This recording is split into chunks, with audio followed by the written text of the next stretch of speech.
स्वागत है सबको वापस Esportz Premier Series Valorant powered by Energy Drink and present to you by जोश ऐप एंड आज मैं हूँ अलिका और मेरे साथ जुड़ने वाले हैं काफी काफी फेमस और काफी नामवान पहचाना हुआ नितिश ने so Nitish welcome Thank you. Back to the round of 16 day number 1 आज से हमारा राउंड ऑफ Yep. 16 शुरू होने वाला है Bilkul.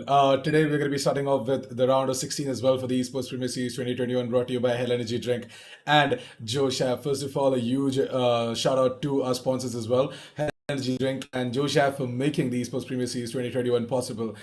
Do definitely check them out using the link down in the description below, guys. But yeah, today is quite exciting because we are going to be seeing some community favorite teams as well.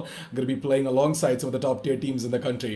So yeah, आज का schedule बहुत ही interesting होने वाला है. But before that, I would like to quickly run you guys through the format as well, which is going to be coming up anytime soon now. And there you go.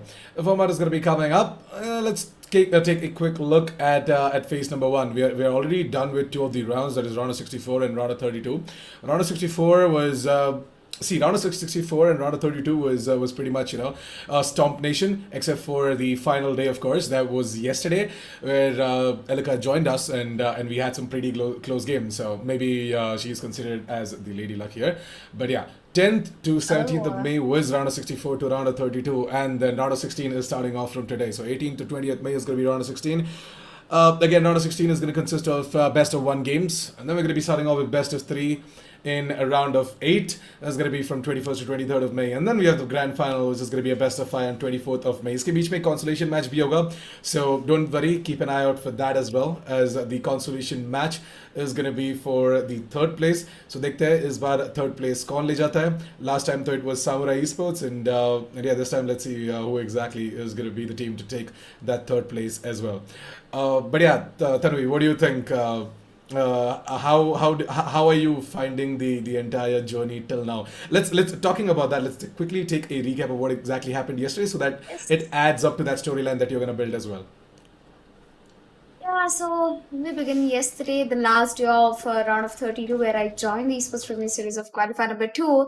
We started off with Pride Nation versus Chemical X, and Chemical X, they purely shut down Pride Nation in the map of Bind, which was supposed to be the best map for Pride Nation, but unfortunately, the lineup didn't really work well for them. And coming down, we had the second match of the day, TFF versus Enigma, where Enigma, they pretty much had a tough fight against TFF, but end up taking the victory. And the last but not least, we had First Win Esports versus J-Muds, which was a game-changing match because everybody was already confident that First Win Esports would be taking away the victory. But J-Muds, as we're talking, the old dogs, they pretty much made it through the way.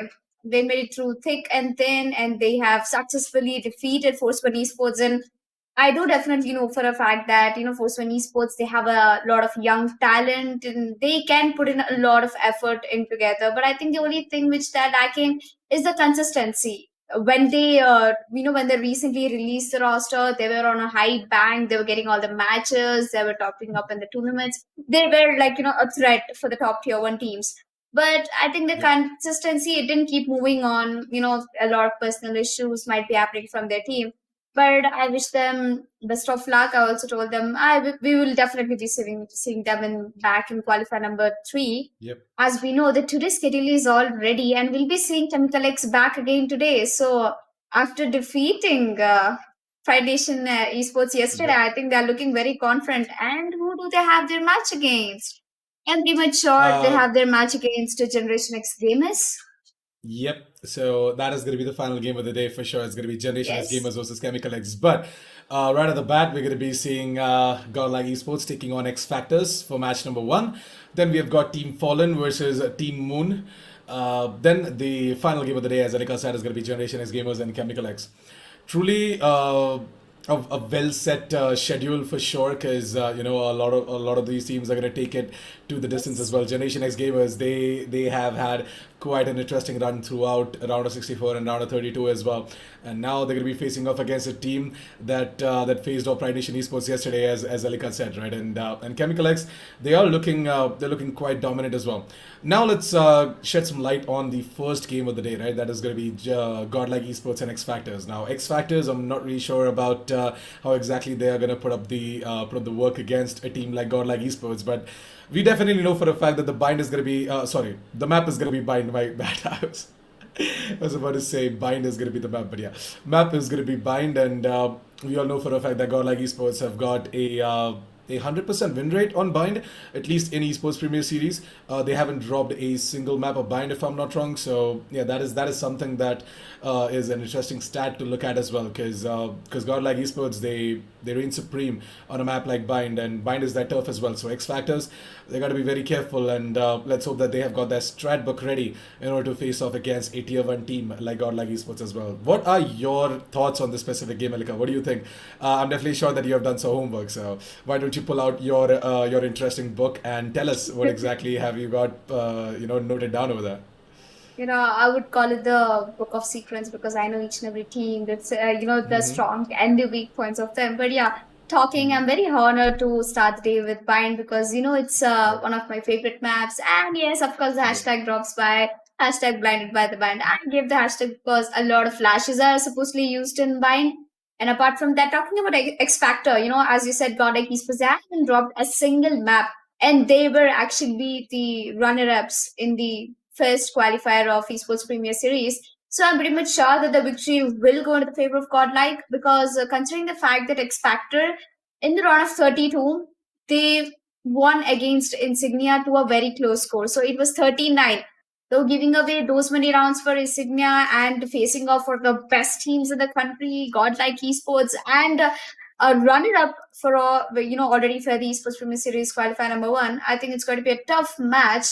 But let's have a look at the agents. I think agents pretty much make the game. It's actually the players who are gonna get the justice done to the agents. So we can see Flex has picked up the raised Deathmaker going in for the beautiful Jet. White Horse, as we know, it's going to be Killjoy coming up. And Haiban, he has been playing a lot of Brimstone nowadays, so I wouldn't be surprised. Even I remember him playing the Brimstone in the grand finale of qualifier number 1. We have Rexy picking up the Sky. And I think a pretty much similar lineup going through. Wild is going to pick up the Sky. We have Fury with Sage. We have Dark Slayer with Reese. But is it going to be a single duelist setup? I think X Factors are looking for a single duelist setup, which can be highly... Yeah, there you go. They're looking for a single duelist setup. They have a controller, an initiator, and 2 sentinels. Oh, well, they're starting off attackers. I really do not appreciate the fact that they've only chosen 1 duelist. I mean, you are playing against Godlike Esports with a single duelist to the attacker side, especially in a map like Bind. It's a defender-sided map. It definitely is going to be tough for them, but if they've got their strat books ready and if they have, figured out how exactly to beat down a team like God, like Esports, then maybe that single duelist setup that might work out as well. We never know. Single duelist setups have been something that is being followed by a lot of other teams as well outside the country. So let's hope for the best if these guys have got it figured out or not. If they have not, then it might come to bite them back in their butts as well. It's going to be all down to how exactly Godlike is going to be playing as well. So, yeah, let's see how exactly that goes. It actually gives me a deja vu vibe. Yesterday, if you remember, we were saying TFF versus Enigma Gaming in the Icebox. TFF also went for a single duelist meta. So it reminds me of that, but a different map. Well, it did not end well for TFF. They got taken down by Enigma in a bad place. I'm expecting that, this time... X Factors knows what they're doing, what kind of an agent pick they're going in for, because getting the control of the bomb site is more important than getting the post plant done. Well, the plant is a good job to begin with. As we can see, the first pistol round has already begun, and we can see it's an easy setup coming through, Nitish. And I think there is absolutely nobody trying to push towards the shots. There are 3 players, but the duelist being in the showers, I think the main concentration will be in the showers. As we can see, 3 players are actually holding off at the A-bomb side, and we can see a player has already teleported. Yeah, it's going to be Flex to already move inside of the teleporters as well. And it's going to be keeping all of these players busy from the side of X Factors. They're going to have a lot of attention over towards the teleporters as well, because they know for a fact that the player who teleported is going to be a bit of a problem for them as well. A bit of a wrench in their works. Now, the thing is, X Factors, I'm not really sure if they're aware of the fact that Godlike Esports have got themselves 3 players and now 4 with Flex making that teleport 30 as well. seconds left. So it's going to be all down to the Sky, who's over towards B. XFACTORS, I guess they have figured that out as well, and they are going to be moving in over towards the B side to go in for the plant, and they're going to successfully get the plant done. And that's it. 18 seconds, Godlike Esports. They have started making the rotations as well. It's going to be a awkward 5 vs 5 retake for Godlike Esports. हाँ retake तो वो काफी खतरनाक होने वाला है, but इससे ज्यादा तो नॉर्थ साइड यहाँ खतरनाक बन चुके हैं. उन्होंने 2 किल लिए हुए, but Flex coming in for the trader काफी अच्छा काम करते हुए उधर. बट आई थिंक ये जो भी 4 प्लेस का पोजीशन है ये लॉन्ग के टुवर्ड्स इंक्लाइंड है. सो गॉडलाइक ईस्पोर्ट्स ये लोग ये क्लच कर सकते हैं, but I don't think that's gonna happen because X Factors ने पहला राउंड उनके हाथ में ले चुके. Even after like almost losing the first pick into the hands of Godlike Esports, they managed to get to the B bomb site. जिस तरीके से उन्होंने B पे प्लांट लिया है, उन्होंने पोजीशन इस तरह से लाइक मेंटेन किया हुआ है. 4 के 4 प्लेयर्स लॉन्ग पे थे, 5v5 रीटेक था, and after north side getting two so very important 2 kills game बदल चुका था. एंड गॉडलाइक ईस्पोर्ट्स वो लोग काफी ट्राई कर चुके थे, बट आई थिंक क्लच हर बार नहीं होता है.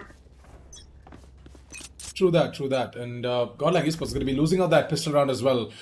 XFACTORS, good pistol round by the way. Good read on the game as well. They came to know that there are 3 players already over towards the A side with Flex moving over towards the teleporters as well. They knew that it's just going to be 1 player over towards the B side. That was a good read coming in from XFACTORS, and that's good presence of mind around the game. So really happy with the kind of call-outs coming in from the side of XFACTORS as well. Godlike Esports on the other hand, this time around though, are going to be the ones to get the immediate trade as well. But there is Fury to take down White Horse as well. 1 minute and 5 seconds, and XFACTORS have already got control over towards the A side. It's an eco round for Godlike Esports, mind you, so it's going to be nothing but the pistols for them. A 3 vs 4 retake. They're definitely going to try and go in for this. Darkslayer does get the frag on towards Rexy though, and interestingly, Rexy is playing with something like the Sky instead of the Sova. We usually see Rexy on the Sova as well, but it works out, either Sova or Sky. Sky is the better pick on a map like Byte as well. Sova wouldn't hurt, but at the same time, the extra set of flashes, right? It definitely helps out in making these executes, and also sometimes going in for these tough retakes. Well, I think that was one hell of a round for XFACTORS. They easily managed to get that round, but I think Rexy also has put in up a lot of efforts. But I think it's gonna take him a while to get the hang of the Sky, because we definitely know for a fact that he plays Jet and Sova a lot. Not competitively doesn't play Jet, but usually casual rank push he does. And talking about this round, it's a very important round for Godlike Esports क्योंकि वो full buy पे जा चुके हैं अभी फिलहाल के लिए तो. एंड हाईवन अपने ऑफ लेने के लिए शावर्स पुश कर चुके हैं. I think death maker already एक एंट्री फ्रैग दे तो वो इमीडिएटली ट्रेड हो चुके हैं विकी के हाथ में से. Spectre can do wonders when it's needed to be. And Rexy अभी स्काई के हाथ से कुछ करने की कोशिश में, but I don't think is gonna get any pick if he wants to push. But उनको ध्यान रखना चाहिए कि ऑलरेडी बी बॉम्ब साइड पे फ्यूरी और उनके टीम में दोनों पहुंच चुके हैं. रेक्सी बैकस्टैप हो सकता है अभी any second, and there you go, हो गया है Rexy backstab. And XFACTORS looks like ये राउंड भी उनके हाथ में जाने का काफी ज्यादा चांसेस है. It's a 3v3 situation, and मुझे फिर से तेजा वो फीलिंग आ रही है 5v5 रीटेक का याद आ रहा है मुझे पहले पिस्टल राउंड में. आई थिंक वाइल्ड अपना फ्लैशेस का काफी अच्छे से इस्तेमाल करते हुए फ्यूरी ठीक नहीं कर रहे हैं. उनके हाथ में स्पेक्टर है, उनके पता है, एंड वो डैमेज देने की कोशिश कर रहे हैं. एंड फ्लेक्स अपना बूम बॉट डालते हुए, and there you go Flex through the smokes, a beautiful shot coming out towards north side, and the show stopper will get the job done for him. 2 kills for him, but Wild is one of the last guys standing down over there. And there you go, White Horse. उन्होंने थोड़ा movement कर दिया था उधर, but successfully उन्होंने किल तो ले लिया था. उन्होंने थोड़ा क्या बोलते हैं खतरनाक रंगोली बनाने की कोशिश किए थे, but I think वो फाइनली लास्ट सेकंड पे कनेक्ट हो चुका था. Yeah, I guess we can blame that on the mousepad. It's okay. It's the mousepad, guys. It's the mousepad. He just has to, अभी यार वायर अटक गया था यार. This is what the instant reply comes from all the players who had a oops moment. Yeah, but yeah, for that spray down, I would blame the mousepad for sure. Right now, it's gonna be 2-1 as we move on towards the next round. Now, Godlike Esports, in my opinion, they do have a buy for themselves in this round, if I'm not wrong. No, never. Yeah, definitely. they've got themselves a bye this round as well, and the same can be said for XFACTORS. XFACTORS had a bonus the previous round, and we're going to be seeing an aggressive Havan trying to move in through the smoke that he put down outside of the Shah's position as well. I'm not really sure why GODLIKE Esports are playing so aggressive on the defense side as well. But it's okay. At least he got information. There is one player outside of the Shahs. We are going to be seeing XFACTORS as Astra going into the Astral form as well, and that is going to be the ultimate popped up by Darkslayer. Is going to be, wow, he's going to be using another satchel, but he's going to get caught inside of the nano swarm grenades of Whitehorse. That's a really strong setup coming in from Whitehorse over to the A side, and that setup is gonna bite XFACTORS quite a lot, because XFACTORS have been trying to move in over towards the A side from a round or two now. So their best bet is to, you know, once again make a hell lot of noise over towards A and then moving over towards B. हाँ वो तो सही लग रहा है फिलहाल, but आपको क्या लगता है नितिश, रेक्सी स्काई ज्यादा खेल रही कि सोवा? मुझे तो लगता है कि स्काई पे थोड़ा उनको टाइम लगेगा, 30 you know, seconds to get left. That hang अभी मैच के अंदर, बट ऑलरेडी उन्होंने 2 राउंड दे दिए एक्स फैक्टर के हाथ में. ये चीज थोड़ी खतरनाक हो सकती है, एंड खतरनाक की नेम लेते हुए सीकर्स आ चुके हैं बाहर वाइड के हाथ में से, एंड नॉट सही सीधा जाते हुए बॉम्ब प्लांट पे ग्रीन बॉक्स पे, एंड लुक्स लाइक काफी अच्छा पोस्ट प्लांट थीसिस खेलने वाले हैं, बट व्हाइट हॉर्स आते हुए विकी को टेक डाउन कर चुके हैं. So it's a 4v2 situation, and x factors को काफी बड़ा ही मैन डिसएडवांटेज है, and with in a blink of N आई ये राउंड GODLIKE Esports के हाथ में जाते हुए. And I think I should reconsider my statement that Rexy is not as good as in Sky, like compared to Soa, but I think he is good in both the agents.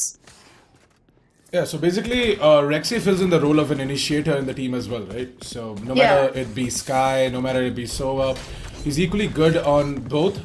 But it's just that slow start coming in from GODLIKE Esports as well, right? It'll take some time, and then eventually they're gonna figure out as to what exactly is the play being made by XFACTORS, and eventually they're gonna evolve accordingly and move on to winning rounds and consistently Yep. putting up that streak as well. Placing swarm grenade. Yeah, and I think X Factors को यहाँ थोड़ा ज़्यादा advantage है attack के side पे या defend पे हम बात करें तो, बिकॉज उनका कंट्रोलर जो है वो एस्ट्रा है. तो एस्ट्रा के बारे में आप जानते ही है, तो एस्ट्रा का जो एबिलिटीज है they are far better than Brimstone, but compare to Brimstone's abilities I think Brimstone has damaging abilities, but Astra can get you a lot of intel, and talking about that, High One will be getting that beautiful first pick, and I think Rexy are थोड़े trouble में होते हुए, हाँ, he's down to 73 HP, but it's a good fact that he's still surviving, and it's an eco round for X Factor. मुझे एक चीज काफी अच्छा लगा, एक्स फैक्टर्स उनको पता है वो किस टीम के against you know face of करने वाले, किस टीम को अपफ्रंट करने वाले, तो उन्होंने हर एजेंट का एबिलिटीज उनके मैक्स तक यूज किया है. And especially talking about Sky, काफी अच्छा job, you know, he's doing a good job while he gets a pick onto Rexy, which means the main player has been taken down. And eco round यहाँ मुझे लगता है कि GODLIKE Esports के हाथ में जा सकता है, because Whitehorse got himself a double, but it's still a 2v2 situation, so the trouble is still up here. जैसे कि देख सकते हैं विकी साइड पे कूद चुके हैं, and I think he'll get the spike planted down in no 30 time. seconds left. But spike तो dropped है अभी भी हुक्का के नीचे. Yes, One the enemy spike is dropped, and I guess Havan is going to be able to get the kill on towards the player who just needed to know towards the elbows as well. He just put down his lockdown for some reason. And there you go. It is going to be time for Flex to get out of that lockdown radius, which is going to allow Wiki to further go in for that white peak. Whereas Havan is gonna chime in as well. I thought Havan is going to be the one to get that kill, but Flex is going to be the one instead. So 3-2 has GODLIKE Esports. They've finally taken up the lead against XFACTORS, and XFACTORS they're gonna have a full buy, and not only that, they've got the Cosmic Divide ready from their Astra as well. So maybe we are going to be seeing a Cosmic Divide put up in order to split the site or the map in two, so that XFACTORS can move into a particular site and get the spike planted as well. Yep. Well, meanwhile, जहाँ के जैसे कि हम देख सकते हैं पिछला round I think it could have gone into the favour of X Factors. अगर उनके पास स्पाइक का कंट्रोल होता तो they could have got the plant and then put the you know lockdown. It would have made the game even more easier. At least it would have stopped the rush from GODLIKE Esports. While coming down to another round, GODLIKE Esports has come back on the action. They have done the comeback beautifully from 0-2 to 3-2. Where X Factor, they should be concerned right now with the amount of investment they're putting into their economy and the guns. If they lose this round, I don't think there's any way they'll be effort to pull off a full buy round in the next game. Well, Dark Slayer, I think he's slowly trying to clear out the angles, but Flex has a better angle over here. He's actually hiding in a corner. If he manages to get that pick onto its shot, then it can be a game changer. We have 3 players over here. Oops, Deathmaker misses a shot onto its Dark Slayer. That's going to cost a team heavily because the rotation has already been called in the next factors. They're moving towards the B-bomb side, and yeah, Sage team ko lead kar rahi hai. This is something interesting to watch though. Oh. And I guess X Factor this time around though, their setup over towards the B side is going to work out for them. We are going to be seeing Deathmaker, who's going to chime in with his Blade Storms as well. So he's going to get himself a frag on towards Dark Slayer, and I guess he's going to fall back without taking any sorts of damage whatsoever. We do have the rotations coming in from the side of Godlike Esports, from the defender side spawn as well, and Deathmaker with that operators putting up the show here. Triple for him, looking for the quad, but then there is Northside pushing up aggressively towards the elbows as well. The lockdown is going to be destroyed, and that is something that we were looking forward to as well from the side of X Factors to, aggressively go ahead, take down the lockdown along with the players guarding the lockdown as well over towards the elbow position, because somewhere or the other they know that there is a backstab coming in as well. Now Heavan is just going to stick it, I guess, and interestingly, he's just going to be able to get it. Oh my god, Northside! You should have just pushed up, and look at the dialogue coming in from the Brimstone as well. Some things you just can't teach, and that is pro zone fake. Oh, that was a nice one, not gonna lie. Well, I think that was one hell of a round from Godlike Esports. I think they give away 2, they get the double back, and that's what Godlike Esports did. They gave away 2 rounds to X Factors to actually get what kind of a play X Factors, what kind of aggression they'll be able to put up. And I guess Godlike, they got written in a double way. They've got 4 rounds into their hands. As we move down, we've got a tech pause being called in. So meanwhile, we can talk about the agents.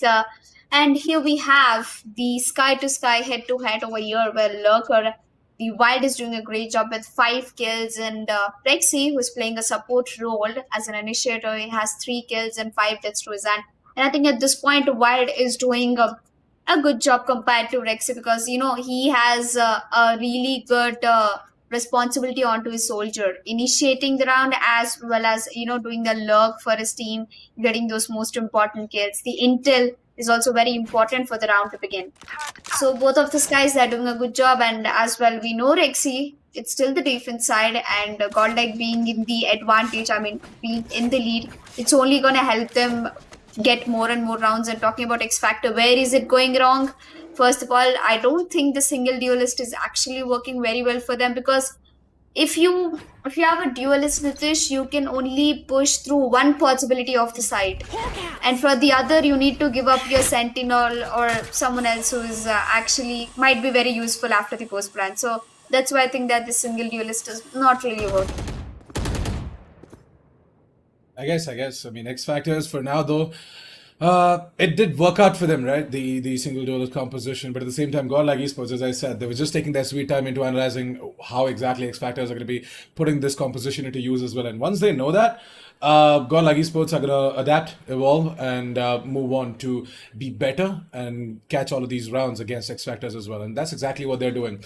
Now, Heavan has been aggressively playing over to the Shah's position as well. Let's just hope that he does not get concussed coming in from the Wolf being sent out by Wild. X Factors, they've got themselves to the ultimates ready as well, and if someone does lose his life, it's going to be the instant resurrection coming in from the Sage as well. There you go. That's going to be Wild to play aggressively with the flashes, but ooh, Dark Slayer almost messed up the double satchel because of Northside's position, and White Horse is going to capitalize on top of that mess up as well. It's going to be a double for White Horse, whereas Flex is going to find himself a double as well. And it all comes down to the Killjoy, who just took the teleport and is going to be walking straight into the crosshairs of Deathmaker. So, yep, 5-2. Amazing catch coming in from Deathmaker as well. He did not rotate. He did not, fall into the words of these players. Because he knows, he has absolute trust on his teammates as well that, hey, they're not going to let anyone leak inside of the A side as well. So all Deathmaker has to do is just hold on over towards the B side with his operator. I think he did exactly the thing which has to be done. And talking about XFACTORS, looks like they're not really having a good time in the attack side. Well, a good job, cheers to them that they're trying out new strategies, new meta in the map of Bind. As we can see that it's going to be Darkslayer who might be getting that entry on towards the hook, and we have Wild who will be leading the way into the long. As the flash will come through, Deathmaker gets flashed. He might be getting a kill, and there you go. He actually gets one. Flex on the other hand managed to get a double kill. Deathmaker will be getting one deked by Wild over there, while Deathmaker not every single time, and Wild gets another one. Oh, that's an insane shot. I guess if he gets the third one, I'm going all mayhem. That was an insane shot. Well, while left in a 1 versus 2 with an operator in his hand, he can be the deadliest guy, but I don't think Heaven is going to let that happen, as he's going to the flank and he's going to pack him in a gift box and send back to the spawn. As we move down to the 6 rounds for GODLIKE Esports and 2 for XFACTORS. Well, I think the only factor which is not letting XFACTORS go ahead is the thing that they're not pushing into the site the very moment after they're getting the face pick. They have to rush to the side the moment they get the first pick, or they might be actually, a different set of strategies. They might be playing really slow. Everybody has their own. But I think XFACTORS in terms of, fragging department, they're doing insane. While him giving those teaks, oh man, that was nasty. Yeah, XFACTORS, they're doing pretty good when it comes to taking the duels as well. But at the same time, it's just the individual brilliance coming in from GODLIKE Esports. And there you go. You're going to be seeing Deathmaker this time around, though. It's going to be completely blind as a bat, and he's just going to try and fall back. It's going to be the ultimate versus ultimate. And Deathmaker is going to get caught by one of the Seekers. And he's going to be concussed, but it's completely fine because he has got his comrade. That is going to be Rexy to cover him as well. Darkslayer with that ultimate popped off over to his side, and there is the flank coming in from Flex as well. Every single goddamn time, GODLIKE Esports have managed to come in with a little bit of a backstab, and XFACTORS, they have to be careful about this. I guess the backstab setups coming in from Killjoy from the side of XFACTORS can be a little bit better as well. In a way where they can know as to the backstab is actually coming. But now that they are aware that Flex has destroyed the turret and he is coming in with a bit of a backstab as well. It's gonna be the ultimate popped up by Flex as well. That ultimate is not gonna do any sorts of damage whatsoever, but at the same time it's definitely gonna catch all of these players from the side of Team XFACTORS off guard, and it's gonna put them in a situation where they're gonna panic with the capital K as well. Way too chaotic right now, and it's gonna be Fury to go ahead and take down Deathmaker. Heaven does get the frag on towards Fury, but then there's Wild to get the immediate trade as well. A 2 versus 2 situation, an ultimate popped up by Heaven, which is gonna catch Wild, but there is Northside to get the immediate kill on towards Heaven and secure that third round of the board for XFACTORS as well. 6-3, ladies and gentlemen, as GODLIKE Esports. You can lose out that round, but XFACTORS, hats off to them for holding on in that awkward 5 versus 5 retake as well. Well, although for a fact I know that XFACTOR was kind of suffocating. They were, stuck inside the map. They couldn't even move forward to the elbows. They didn't have control of the CTs, but they did a good job. Let's have a look at the entry. Fragger, Darkslayer versus the Flex, and I think Flex, 12 kills, man. He's doing the justice with the race, not gonna lie. But Darkslayer, he has to step up for his team. He has to step up the game in order to get this match into his hands. Well, talking about GODLIKE Esports, losing the previous round was a mayhem. I don't know, it was all a mess for them. They didn't even know what was happening. Well, I'm happy for the fact that the Sage, she held up very good. Fury, he held up very good onto the bomb side through long. And as we move on to another round of action, it's going to be Deathmaker and Hyvan shutting them down. Hyvan gets himself a triple, and Deathmaker quickly closing it up. The deadly Dio did not let the foot inside of the A-bomb side. And here we are, 7th round on board for GODLIKE Esports. That round was total craziness, man. Deathmaker and Hyvan picked up a triple. Deathmaker gets a double, and that's it. They both entirely, they secured the bomb side. That's true, though. GODLIKE Esports, the way they have been instantly switching things up left, right, and center. Right, every single round, they come up with something interesting, and XFACTORS they're caught off guard. And I guess XFACTORS, it's a pretty good thing for them as well to be struggling a little bit on the attack, and I'm not gonna lie, Bind being a defender side of map, them doing absolutely everything, bringing it down to these close 1-on-1s and 2-on-1s as well. Hats off to XFACTORS for putting up quite a show, and GODLIKE Esports, I guess they are still figuring out a lot of things. It is I know for a fact that 10 rounds Yep. now, and we are moving on towards the 11th round now. 10 rounds in Godlike Esports, they have figured out quite a lot, but then again, not all the teams go ahead and pull out all the cards in these 10 rounds as well. Somewhere or the other, we might see XFACTORS have something left out. So don't worry, XFACTORS, I'm hoping for them to be putting up the 4th round at least, if not 5. Well, this is the only chance XFACTORS have got to prove themselves. Just 2 rounds out of the hands. They need to get the game up. As we can see, it's actually an eco coming in from them. So they have decided to put up the score to an 8-4 in the first half. Well, that might or might not happen. Well, Deathmaker has got Wild, so he'll be getting up that entry frag for his team. Wild has been picked off the server as White was just patiently waiting, for somebody to push through the A shots. But I think Wild is Feud has already given away his position, and there you go, another body drops down. A 5 versus 3 situation. The spike has been dropped, and Notsai and Deathmaker, both of them have their eyes on. But I think Notsai is just way too good with the reflexes. It's gonna put that headshot onto Deathmaker's head. Whoa, it's a 4v3 situation. Although XFACTORS on a man disadvantage with the gun coming up into his hands, I think it's gonna get another one onto Whitehorse. Well, okay, slowly the game is changing and getting into the control of XFACTORS. Well, this round was quite unexpected for me.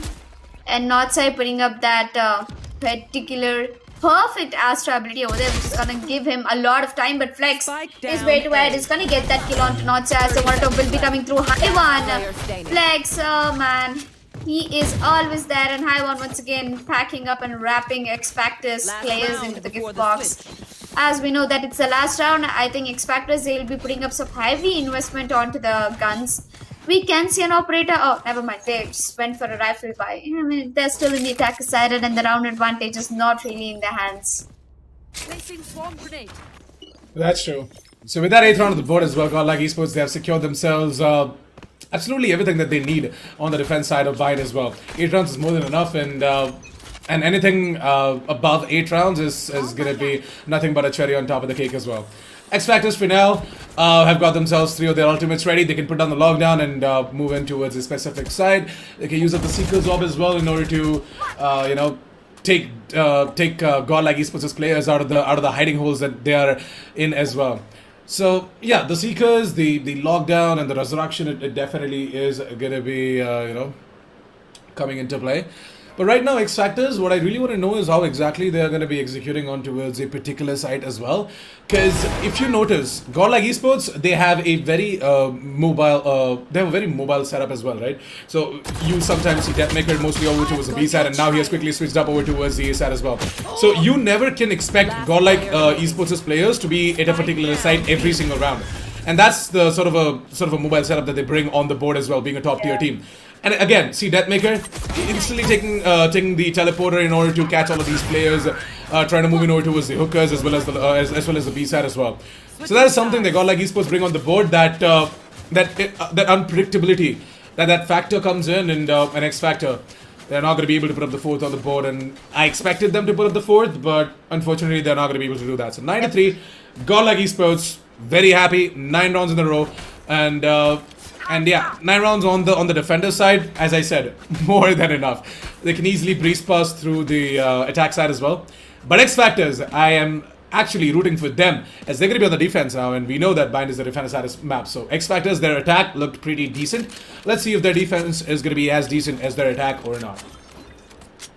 Yeah, pretty much for me, the Flex is looking as hard as fire. Is currently sitting on top of the table.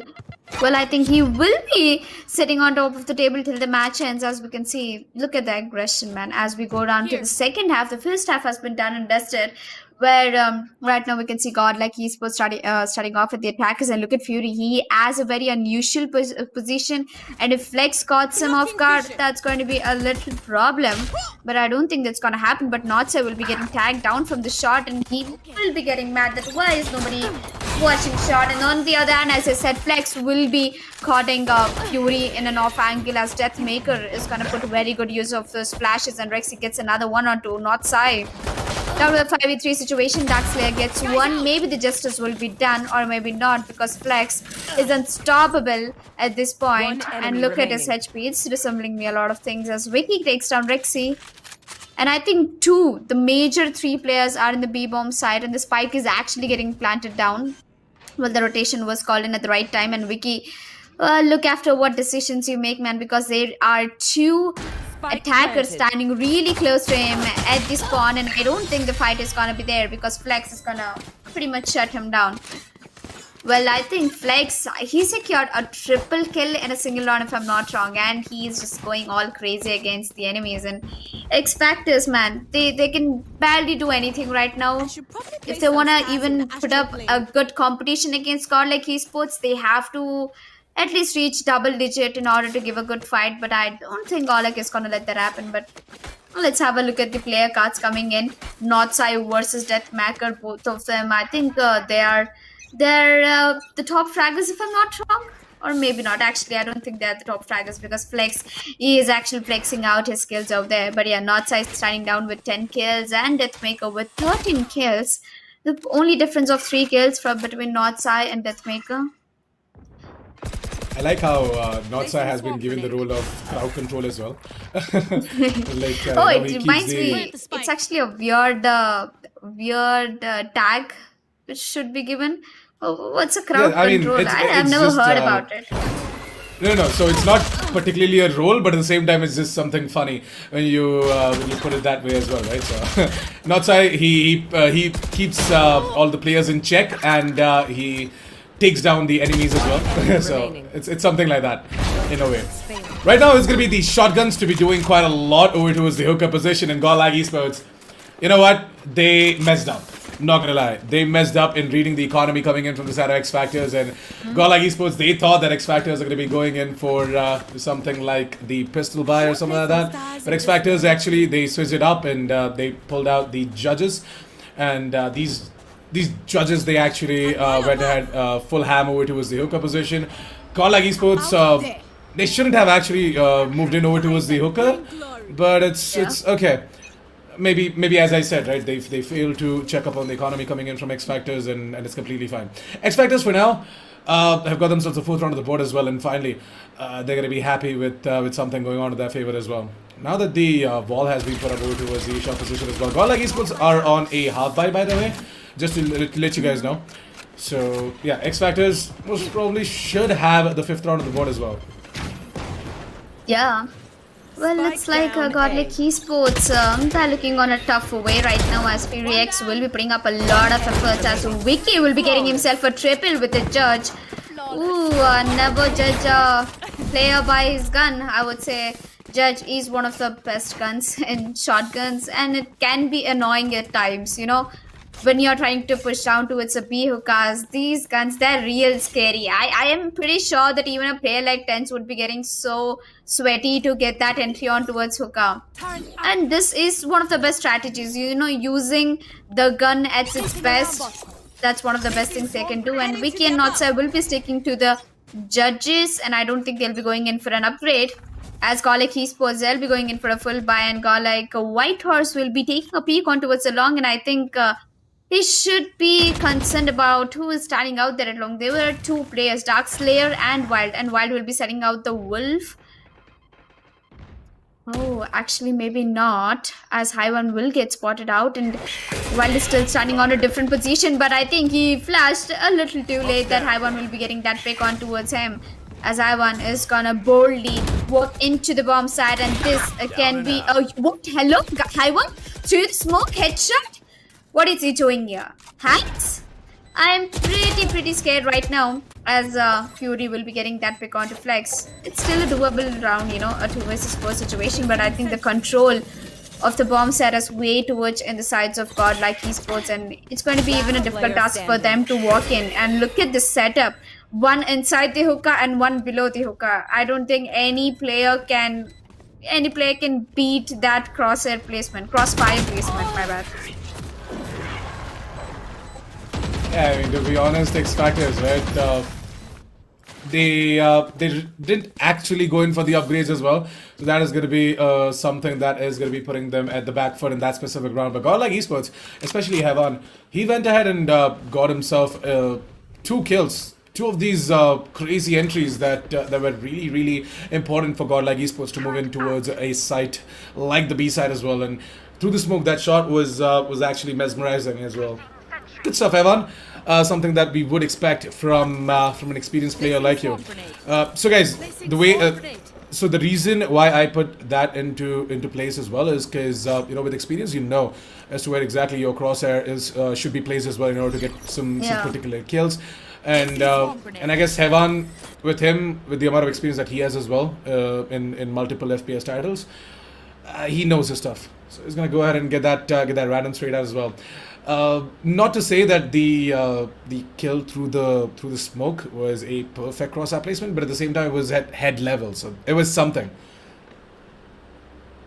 But yeah, it was just unfortunate of the raise over there. So let's take a quick look at both the killjoys here. Vicky, on the other hand, from the side of XFACTORS, is currently leading the table as well from his team, at least 13 kills and 11 deaths, whereas White Horse is having a bad day at the office today.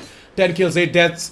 We did see him, you know, having a little bit of a little moment in that specific retake situation on the defense side, where he messed up the spray with the Elder Flame Vandal.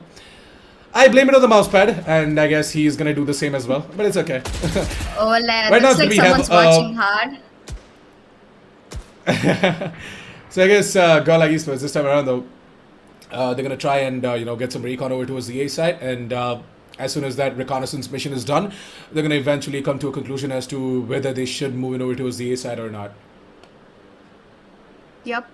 But most importantly, I'm looking forward to the position of Dark Slayer. He can be playing in for a good crossfire setup, but I don't think the crossfire is gonna work because Deathmaker, he himself stands out in the game. Everybody known him as a player and as a super mad dog who just goes all hail. But I think Flex this time is gonna make the job done, as Wild will take him down on the other hand. A beautiful trade. And look at Fury getting that headshot onto its high one. Instant delete, while White Horse did a good job, an immediate trade coming through. As it's down to the last man standing, Wild, and look at Deathmaker, he's already got his aim pre-positioned towards the CTs, and I think Wild will be getting caught off guard. And there you go, Deathmaker. That's a beautiful way to end the round, and wow, aggression. Okay, this is pretty much gonna tell us that GODLIKE Esports will be with the match point right now, and XFACTOR Esports, they have to put everything they've got onto the plate right now, because if they lose this match, they will be walking away from Esportz Premier Series Qualifier number 2. And ladies and gentlemen, just so I'm reminding you guys that you're watching Esportz Premier Series Qualifier number 2, Valorant, presented to you by Josh App and powered by Energy Drink. With me joining is Nitish Nair, and we are casting your matches right now, so you know that all the chat gets the clear information. And I think high one. Okay, that was not something naughty. I would say that was something crazy by high one. And I think Nitish, high one is actually feeling good by all your appreciation, man. He's gonna go ahead and pick up a triple one. Oh, maybe not. I think I jinxed it. Yeah, maybe we just put him to. Oh my god, Deathmaker. We just put him to a situation where he's not going to be able to do much. Deathmaker, yeah, he's going to miss his blades, but it's completely fine. We do see a we do see a lot of whips in this specific match, and it's completely fine. But you know who's not going to whiff? It's going to be Northside to get himself a double, and looking for the triple as well. But look at that, the Hound is going to pounce on towards him, and it's going to be Rexy to capitalize on top of that Hound as well. 13-5, ladies and gentlemen, as GODLIKE Esports are going to be your winners of this specific matchup against XFACTORS. But XFACTORS, man, you guys put up quite a show. I'm not gonna lie. You did manage to eke out 5 rounds against GODLIKE Esports, and both of you guys had a mixed day. So I'm not gonna lie. It's not like XFACTORS had a completely bad day or GODLIKE Esports had a really good day. No, it was kind of like a mixed day here for both the teams. And I guess GODLIKE Esports, right? They are gonna be happy with the performance that they put up as well. They did have a little bit of a problem here and there, but in the end, it all is in the favor of Godlike Esports and I guess X Factors. They still have quite some work to do on their defense side. Their attack is okay. With that composition that they went in with as well, I thought that their attack is going to be a bit of a problem, but actually it's the defense that they need to work on quite a lot as well. Their attack was pretty decent. They managed to get themselves 3 rounds on the attack side, but then the defense was damn. It was a nightmare for sure. Yeah, Godlike Esports. Interesting stats on the board. Why don't you go ahead and walk us through the scoreboard as well, Lika?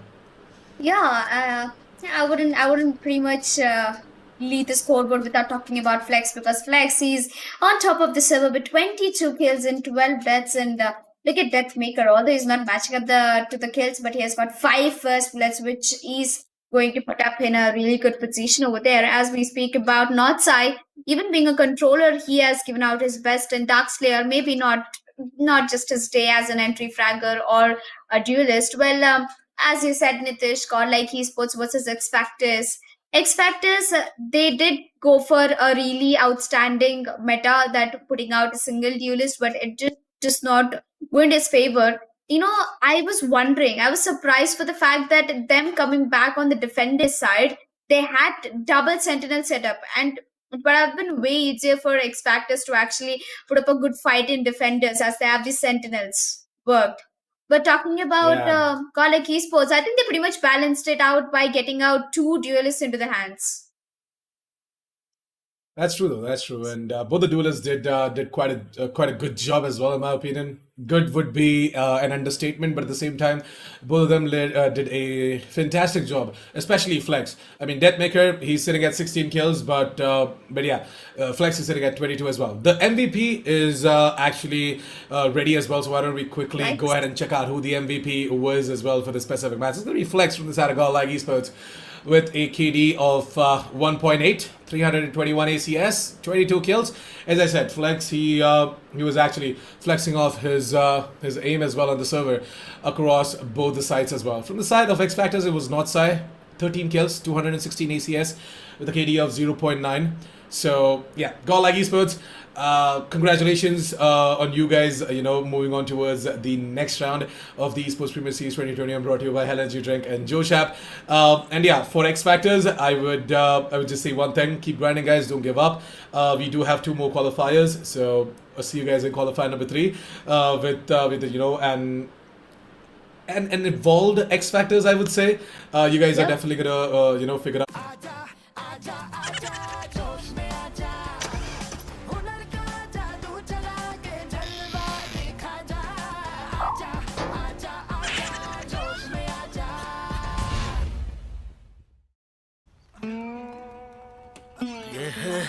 होश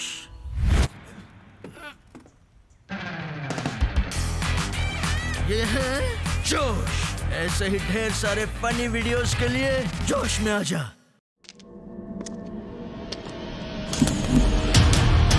There was a time when I drank coffee. Lots of it. That time is long gone. I switched because I like to keep up with the new trend. Energy, taste, power. What else do you need? For me, it's enough. Hell Energy.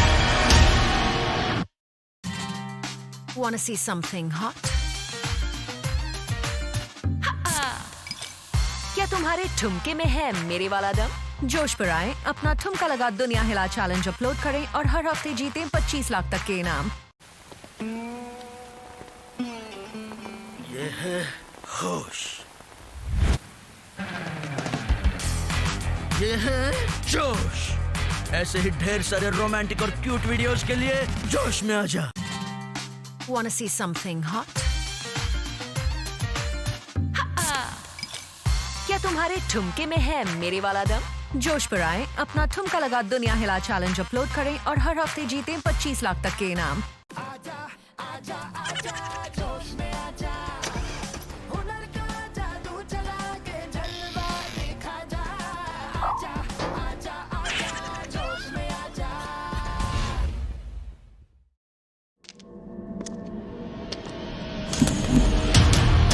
There was a time when I drank coffee. Lots of it. That time is long gone. I switched because I like to keep up with the new trend. Energy, taste, power. What else do you need? For me, it's enough. Hell energy. ये है होश।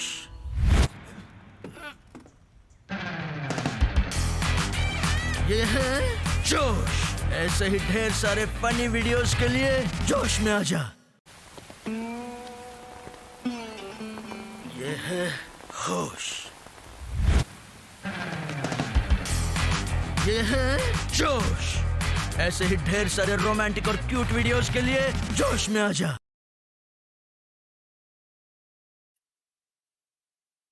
All right, ladies and gentlemen, we are back with match number 2 of the Esportz Premier Series 2021, brought to you by Josh App and Hell Energy Drink. Really sorry for that abrupt transition. By the way, it was a little bit of a misclick, so pardon us for that.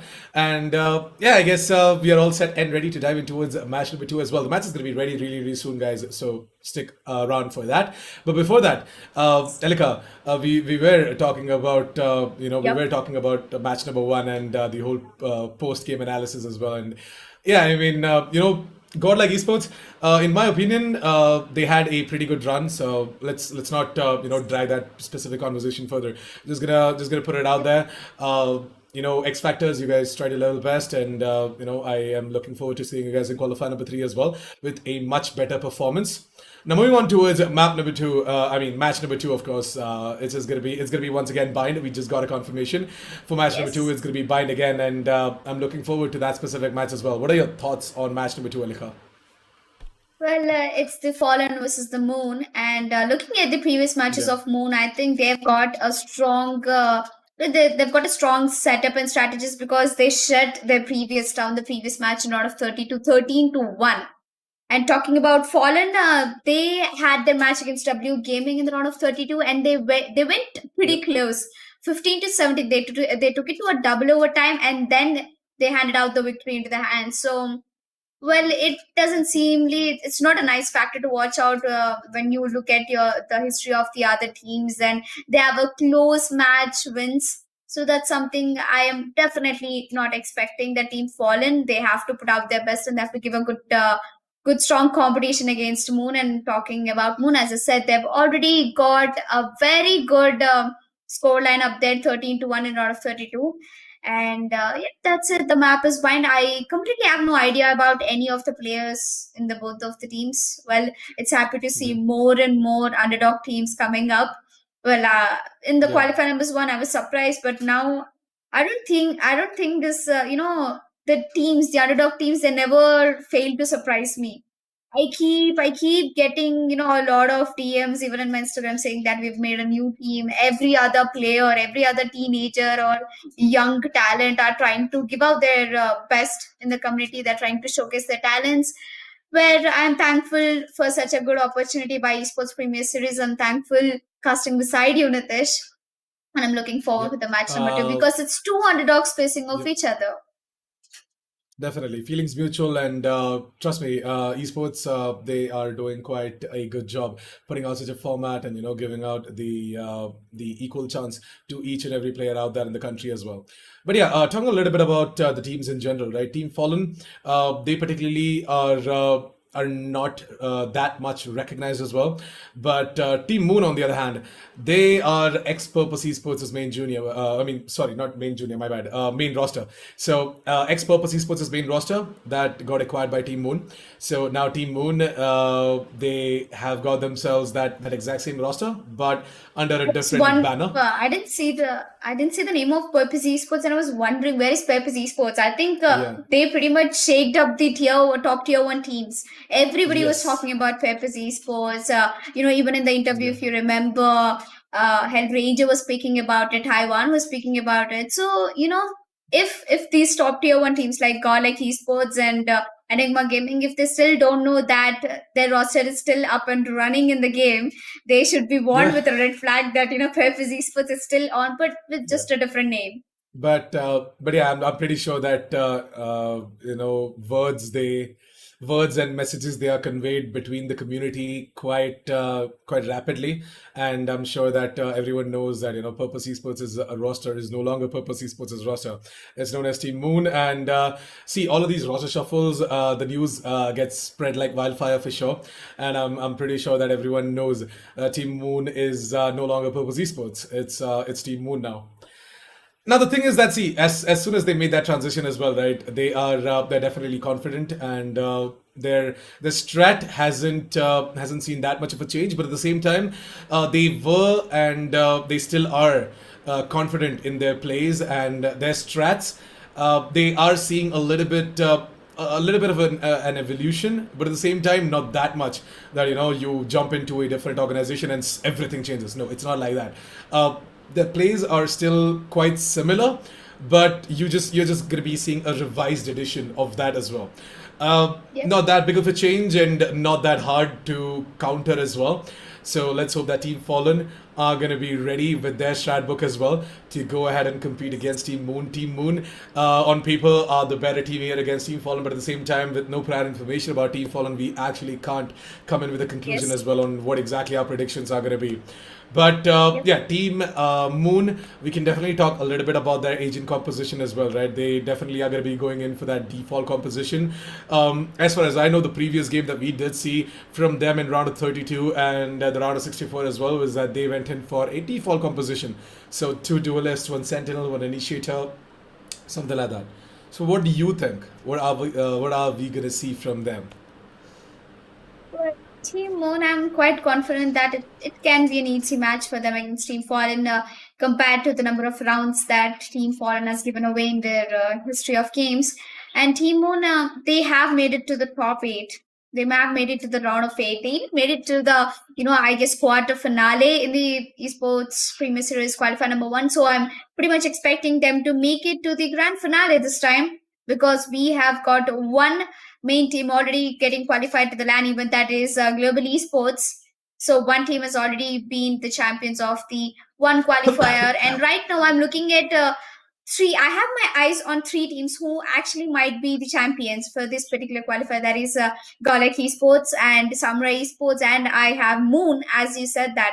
My eyes were totally searching for Purpose Esports because everybody was talking about them. I think that was one point where they had a spotlight on them. And I guess they still do. And this time, they, changes for good. I'm expecting them that they might be giving out a better performance with the new name, new roster.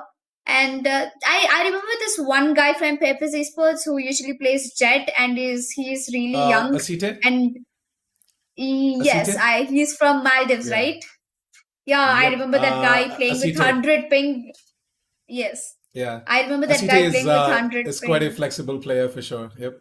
Yes, he is. And I'm excited to see him once again back in the action. I'm excited to actually see the entire roster. And talking, it's the We map actually of Bind didn't, again. surprisingly, we actually didn't see Asite the previous game that we had on stream for Team Moon. So I'm not really sure if he is in Team Moon or but not. he is still in the roster, right? I'm not quite sure about that, by the way. I actually had no Okay. prior conversation with Team Moon, and we did not see Asite before, so not really sure if Asite is there or not. But the draft screen is ready, so why don't we quickly jump straight into towards the agent selection screen, and we are going to be seeing what exactly. Yep, there you go. Asite is still There you go. So, yeah. Someone heard my prayers. Yeah, that's for sure. Asite, he's quite the guy who you should be looking out for as well from the side of Team Moon. But at the same time, there are other players as well, right? Like Flax, we've got Afterbacks, we've got Kawai as well. Kawai is usually the one to be playing an initiator role as well. But I guess as soon as he switched over towards the Sentinel role, he kind of has a different kind of a love for that role as well. So Afterbacks has picked up the role of the initiator for this game, and Kawai is going to be playing the Cypher here. Flex, as always, is going to be playing the Raze. Asite might just be locking up Jet. So we are waiting for Astronaut to be playing something like Omen or Brimstone. It's gonna be down to how exactly Team Moon are gonna figure out what they need, what their priority is. From the side of Team Fallen, it's gonna be Percival with the Sky. We have got Meteor Ghost with Omen, Instinct with Jet, Zap with Cypher, and Nuclear Peanut with the Sova as well. Interesting Yeah. names coming in from the Sara team Fallen, by the way. Yes, I've seen Nuclear Peanut play in competitive games before, and he's a really good Sova. I mean, he's in a lot of times with my opponents, and I'm expecting that he's going to put up quite a good match against Team Moon. And Moon, wow, as I take the name of the devil as it, here he comes in the game, the grand entry. Yep. And talking, there is also one more player I would like to focus is that Flex. He's one of the youngest players. He's 17 years old, and he's being that entry fragger for a particular team, Team Moon, which is quite getting popular nowadays. And looking at the age and pings, I can strongly say that starting off with the defenders, picking up a Sova is gonna get a lot of job done, as the recons are gonna help a lot, and picking up the Cypher is gonna make all the rotations cut away from the attackers. I think that's a very default and a beautiful lineup. I'm talking about Fallen there, but they went for a different lineup. They picked out Omen and Sky. Well, Sky is something we actually enjoy to watch in the map of Bind. But if it's not going into your favor, it can be dangerously wrong sometimes. As we can see, Team Moon over here, they have set up 3 players over towards the A-bomb side, and Team Fallen, I think they've already got the control over towards the showers, and they'll be moving forward to the A-bomb side. Well, the plan is to go to the A-bomb side. Well, is it going to succeed or not? But look at Estet. He's camping in towards the showers, gets a kill onto Nuclear Peanut. Unfortunately, he gets picked off. That is something that we really didn't expect. As I said, he's going to get another one. That's a double kill for him. As Astronaut is going to take down Instinct Ghost, immediately trading off on towards Flex. Astronaut gets another one. It's down to a 4v1 situation. The last man standing, the Cypher. Zap trying out his level best to get around, and I think that will not be happening, as Team Moon will be carrying away with the first round into the favor. As we know, Bind As for is a Team Moon- defender side on map, Nitish, and I think it's Yep. working out well for Team Moon. Yes, it's just this is the start, right? We're gonna be seeing Team Moon walk away with the pistol round. Let's hope Team Fallen are gonna try and maybe equalize things on the scoreboard as well. You never know. Sometimes these rounds they do convert, and Team Fallen, let's hope they're gonna be able to convert it and deliver us a really close game against Team Moon. But yeah, Elika, I just wanted to quickly tell you once again that it's a CT. I actually was under the misconception as well that it's acid or acid, but it's actually a CT. And Thank you so and that much. was told to me. Yeah, exactly.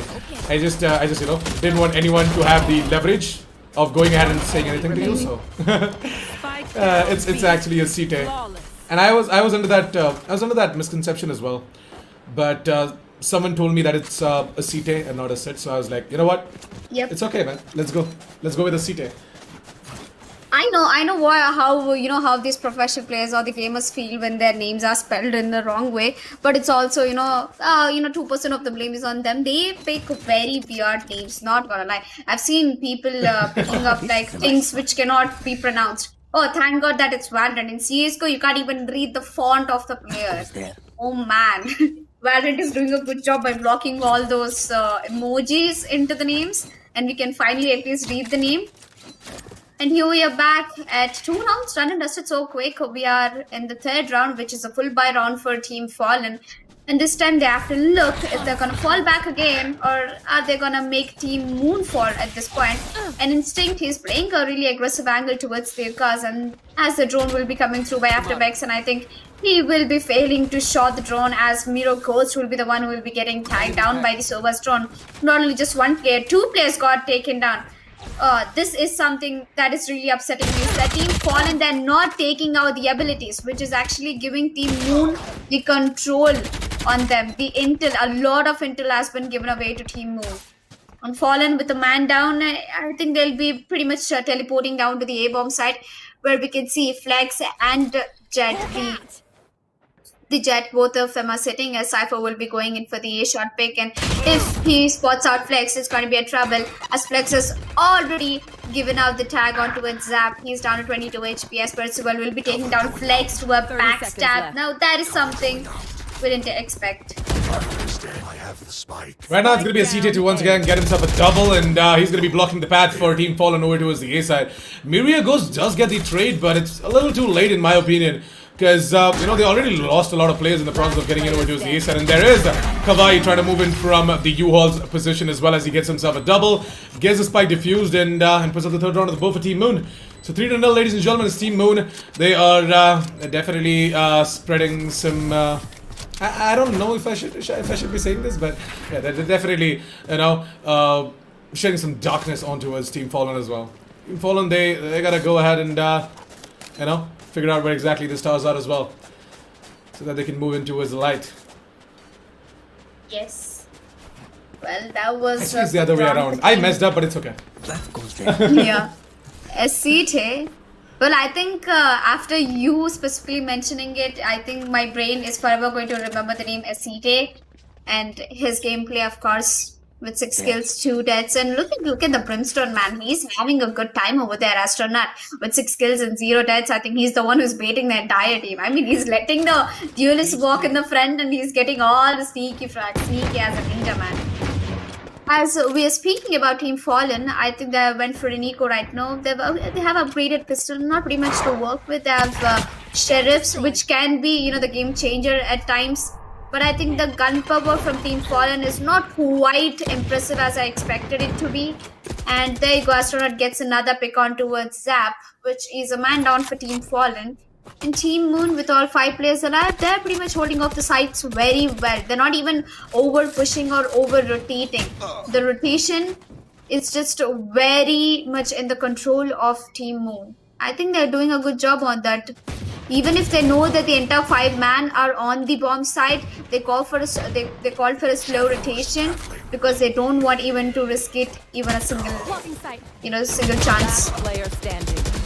Oh, Kawhi is going to be playing in that specific corner and is going to go ahead and get himself a double as well. Looking for the triple, but it's going to be Flex to steal it from the hands of Kawhi as well. Team Moon. Oh my. These guys are looking oh so goddamn good. And I guess Team Fallen, they are going to be sweating bullets as the entirety of Team Fallen are going to be scratching their heads on what exactly they're supposed to do as well in this specific situation against a strong team like Team Moon. Team Fallen, they, I'm not going to lie, are kind of struggling as well.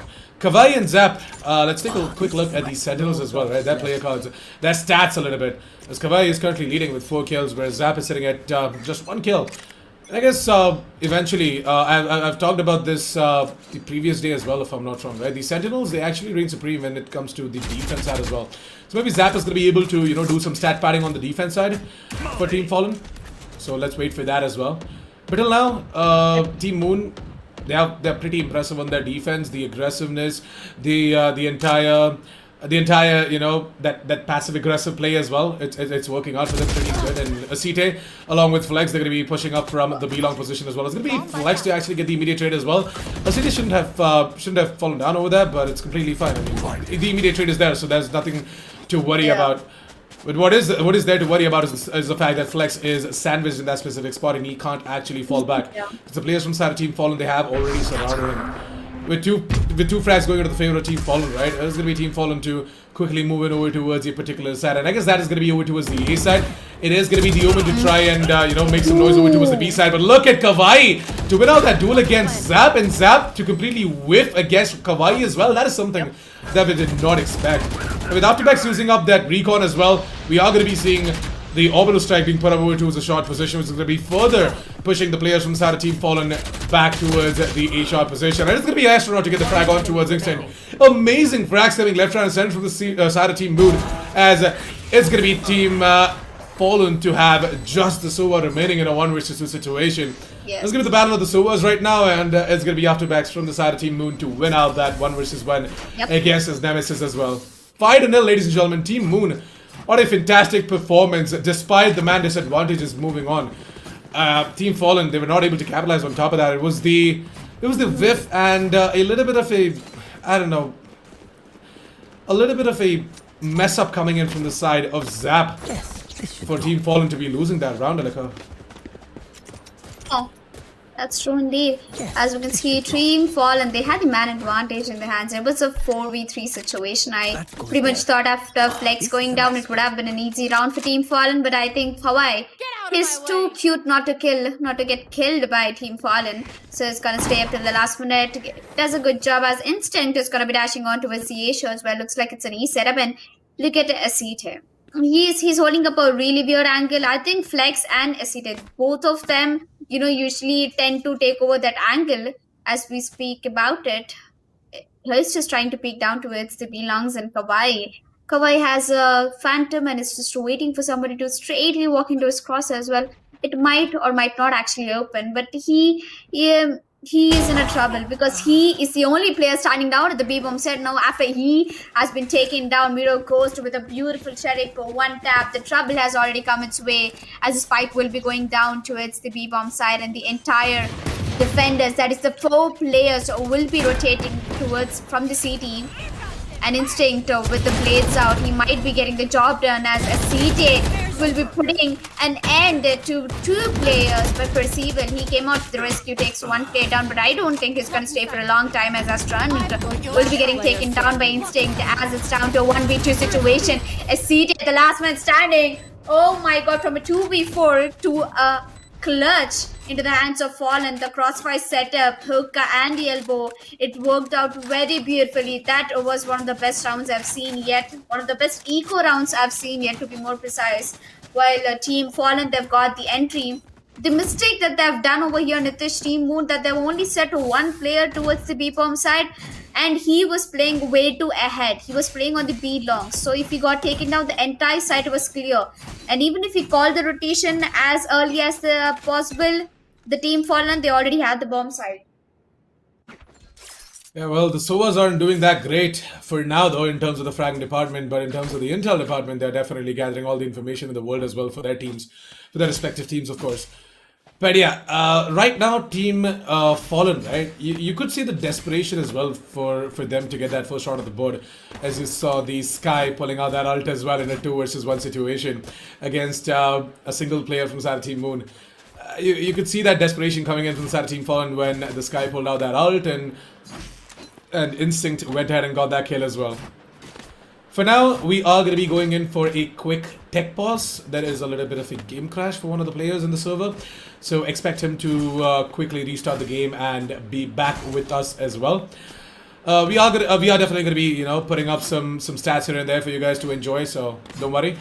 We got you covered when it comes to, keeping you busy while the break is going on as well. But Elika, what do you think? Team Fallen's first round of the board, is this a sign for them to go ahead and start generating some rounds on their attack side, or are Team Moon still going to keep on dominating?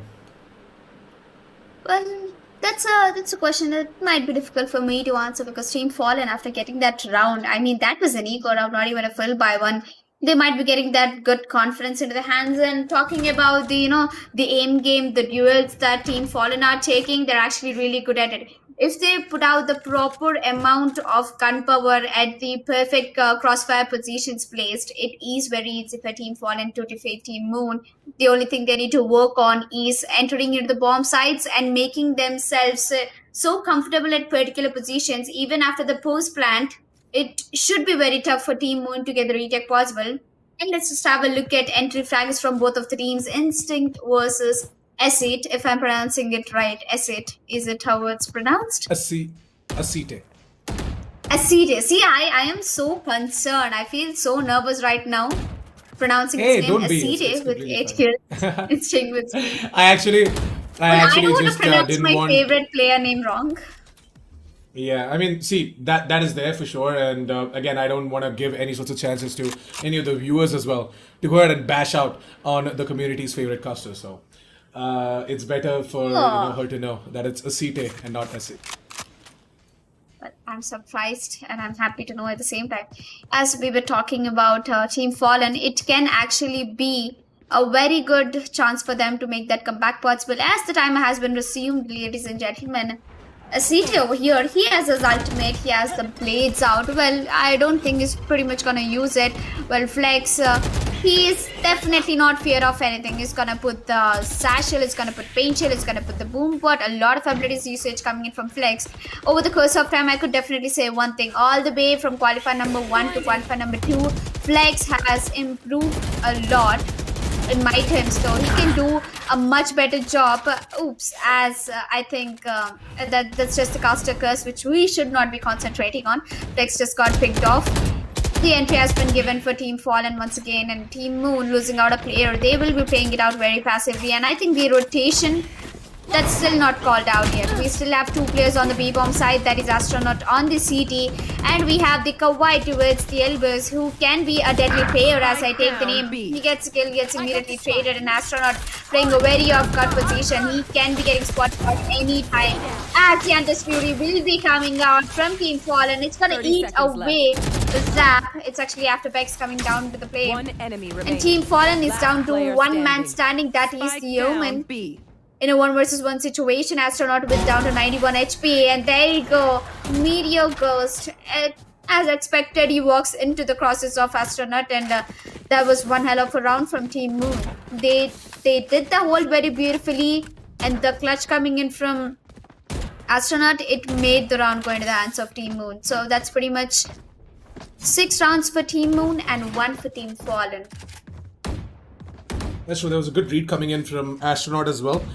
Good presence of mind, as he knew that one player did sneak in towards the elbow position, so he might come in from the defender side of spawn as well.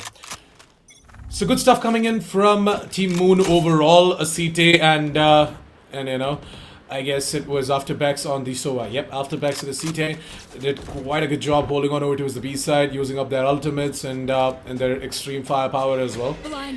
Now, once again, you might see Team Moon aggressing from the A main position, right? And that is the amount of intel and information that Team Moon have right off the bat. They know for a fact that there's no one outside of the Shah's position, there's no one over towards the A-shot position, so the entirety of Team Fallen are over towards the B side. They're towards hookers and the long position. And this is something that, concerns me, because Team Fallen, they haven't been looking after this. Team Moon have successfully come in with a backstab every single round, and the amount of intel that they gather as well. And on top of that, the intel that they use in order to, just convert that into rounds is pretty insane. Now, Meteor Ghost, he has once again snuck in towards the elbow position. He's going to try and go in for that wide peak, but it's going to be Flex to be holding the angle to get the frag as well. Down to a 4 versus 3 situation, make it a 4 versus 2, and now a 3 versus 2 as Nuclear Peanut does get the frag on towards Afterbex. But interestingly, entirety of Team Moon have moved in over towards the A side, and there's no freaking way that Nuclear Peanut is going to be walking away with a kill here. And that is going to be a CT to, finish it off with a bang. 7-1, ladies and gentlemen, as Team Moon.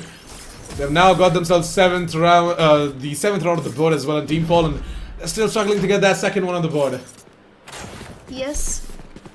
Well, Team Fallen looks like they're having a rough time over here, and Team Moon, they're standing all tall, pride, and very confident with the gameplay of Fallen. Fallen is just getting shut down. They're actually been, they are falling apart a round after the other.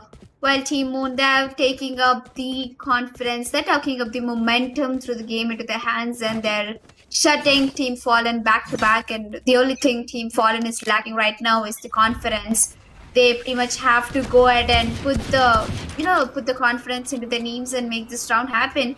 Well, the only round they got into the hands was the eco one. Well, I'm expecting another eco round to go to the favor, but I think Astronaut denies the fact. It's going to get himself a double and maybe a triple.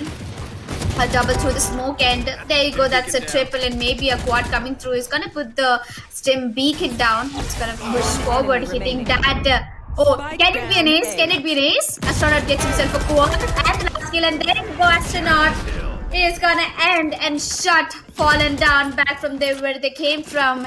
Astronaut with an ace coming in the hands. I think that is the first ace of the day, and I did not, it was the last player I would expect it from. That's a Brimstone. That's true.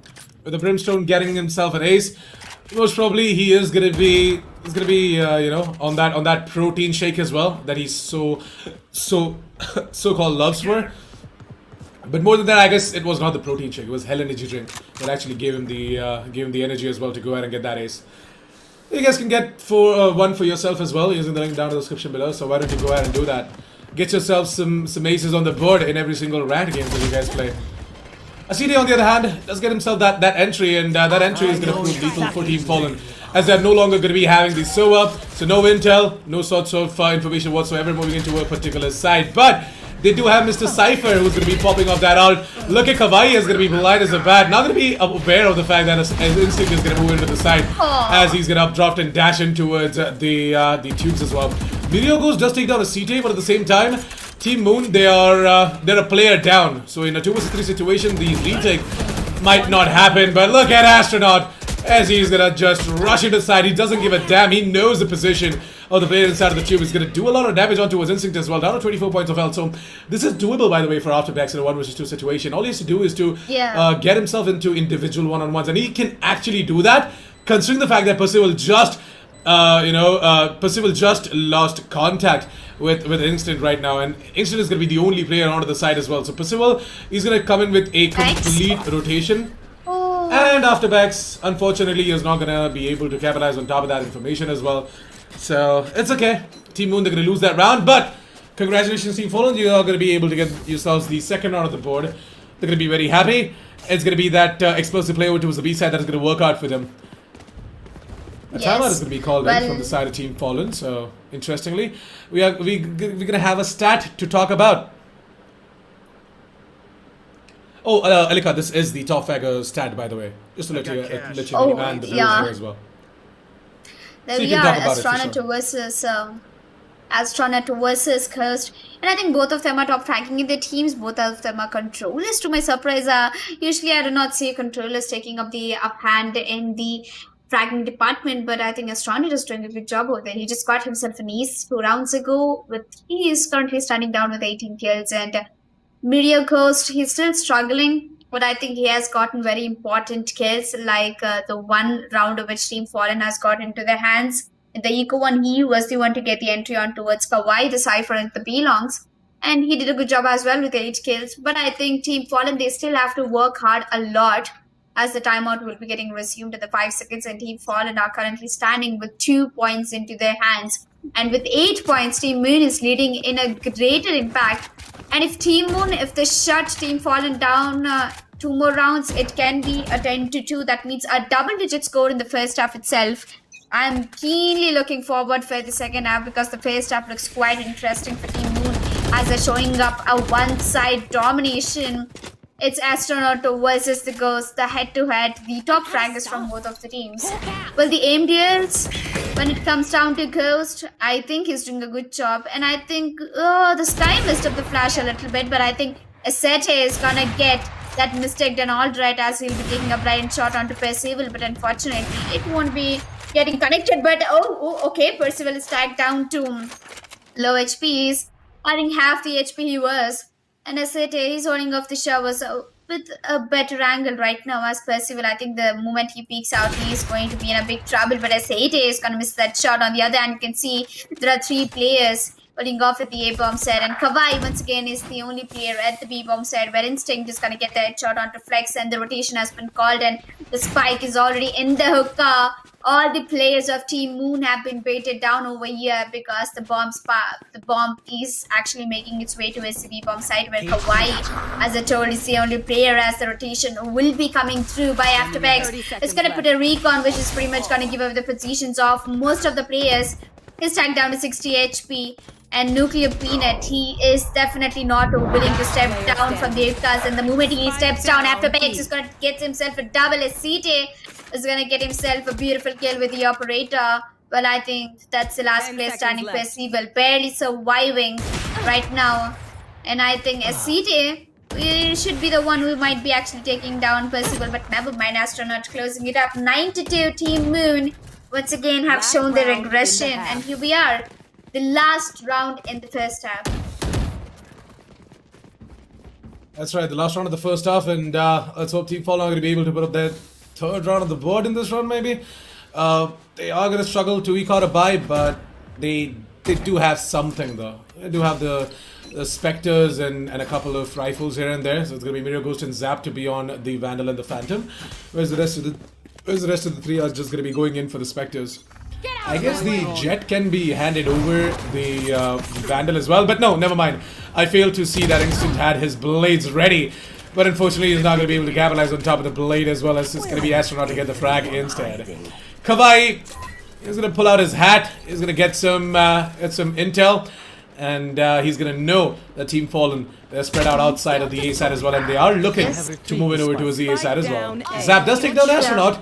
But it's okay. Before falling down, Astronaut gives up another one. So that's a double for him. Aceite falls, and that's going to be Flex to be coming in with that ultimate. Oh, the showstopper is going to completely stop Myria Ghost from entering the UOS position as well. It's going to be after Vexus Hunter's Fury to hunt down Mr. Zap, who was trying to further rush in over towards the side as well. 10-2, Team Moon on to double digits in the first half itself, and quite a dominating start for sure. Well, I think I remember saying the first half will go into the favor of 10-2. Well, I think the prediction goddess is back.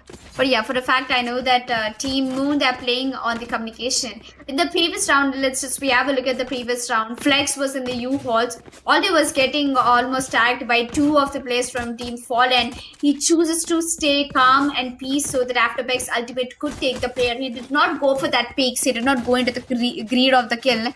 And that's how Team Moon managed to get that round into the favor. As we are done and dusted with the first half, we'll be moving to the next half where Team Moon, they've already got the double digits, so they have nothing to worry about. In the Team Fallen, they have barely anything left to work with. They need to make, and actually they need to move the mountains in order to, get the comeback happen.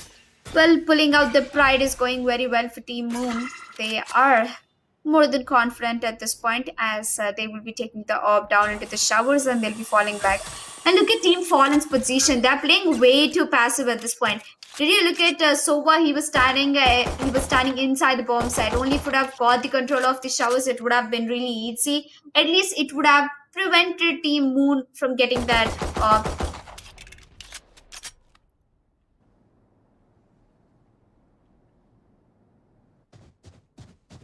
And moving forward, I definitely know for a fact that the silence is going to talk about a lot, because the silence before the storm has just arrived, and there you go, Zap gets himself one. But CJ is going to once again surprise us with a double kill, and I think with the amount of HP still left, he can get the game right done. Bessie will with 100 HP, he might be getting the job done for his team. It's down to a 4v3 situation, and Team Fallen. Look at their HPs, look at their, health. Okay, Perceiver just giving a straight blind headshot on towards Aceite. Well, I think the revenge has already been taken, and Perceiver has absolutely a good idea of where exactly Flex is standing over there, as after Vex gets one, it's down to a 1v2 situation. Ghost gets a kill, and maybe another one, but I think Kawhi was, once again say that Kawhi was too cute to kill. And he couldn't get actually taken down. And there you go, a beautiful clutch by Kawhi. 11th round on board for Team Moon, and only 2 rounds for Team Fallen. That's right, 11-2 in Team Moon. They're gonna be celebrating right now. I mean, look at the way they have been cleaning up the server in terms of when it comes to the kills as well that they're stacking up on the board as well. Right, CT, he's right now sitting at 15 kills, whereas Instant is only sitting up at 7. So Team Fallen, their duelist still has to work a little bit more when it comes to taking all of these duels and aggressively moving on to the side. Team Moon, on the other hand, by the way, guys, if you don't know already, they are extremely aggressive and they are so goddamn good on their attack side. Their defense, if you think that their defense is the best, oh, you are mistaken. Their attack is something else entirely. And that is going to be witnessed in this specific round as well. So 12-2 is Team Moon. They're going to be putting up a match point, and I guess it's pretty much over, Relika. Yeah, a match point for Team Moon, but there is still hope left, as we can see Team Moon is actually not upgrading their SMGs. So with the Spectres and Team Fallen being able to pick up the same Spectres again, the one-disc can be happening right now.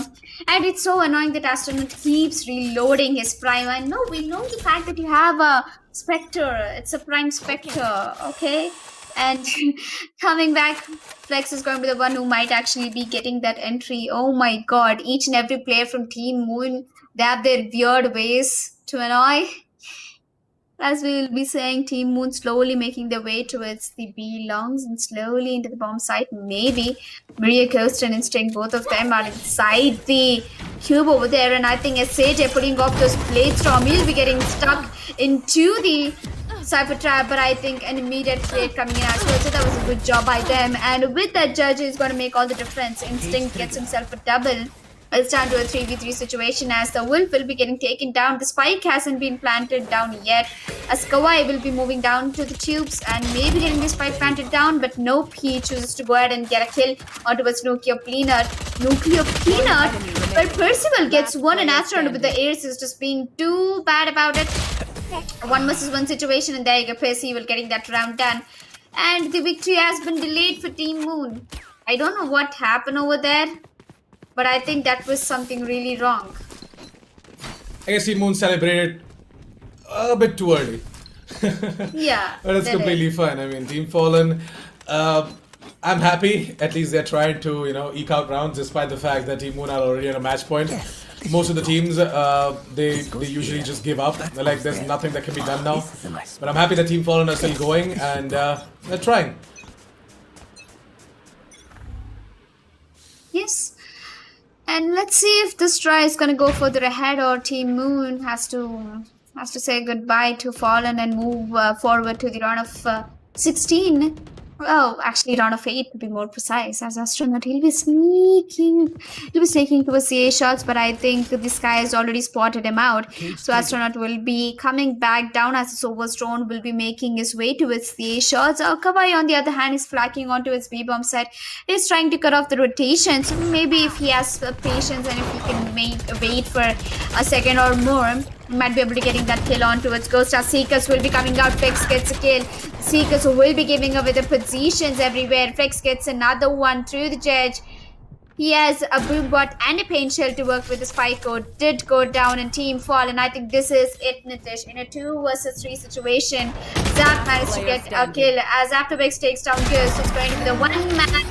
Zap wouldn't be able to do much, as Team Moon will be carrying away that victory to the hands against Team Fallen. I pretty much saw it coming through. I was even more confident when I knew that it was a Pepsi, a ex-Pepsi Esports roster.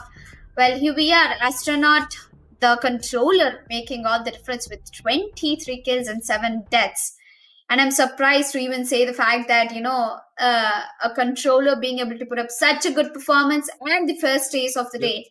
It's the first race of round of 16.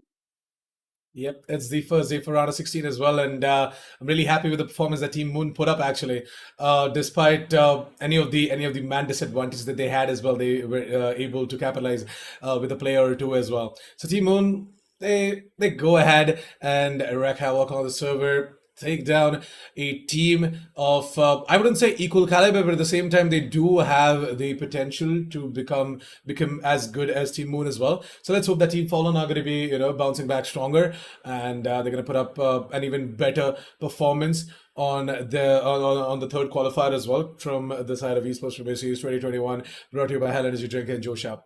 But let's quickly take a look at the scoreboard as well, right? It was actually Astronaut who's leading the board as well in terms of absolutely everything, whether it be ACS, kills, econ rating. This guy's econ rating is off the charts, 204. What the hell? 204 econ rating. Did this guy just did this guy never actually bought in most of the rounds? I mean, look at that, 7 deaths only, right? So he actually didn't have to go ahead and reinvest every single round, that's for sure.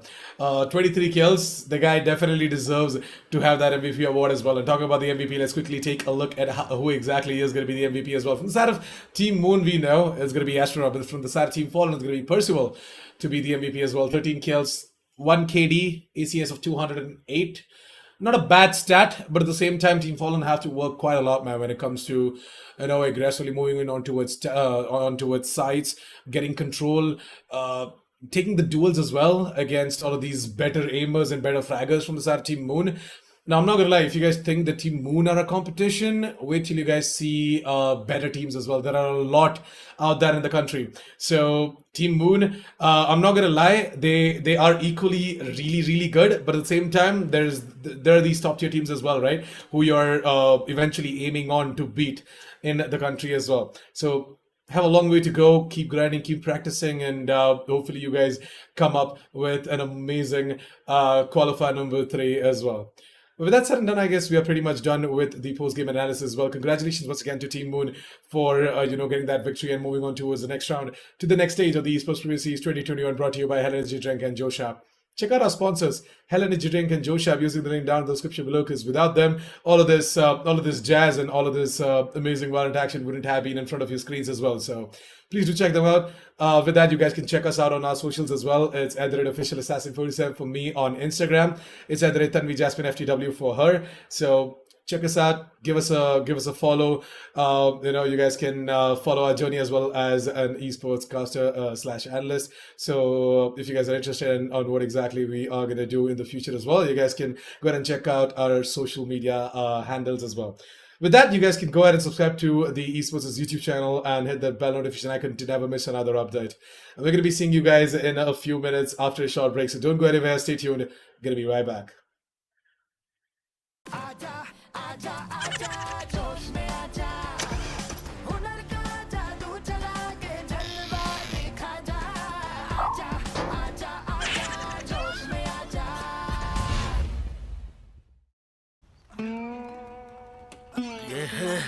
होश।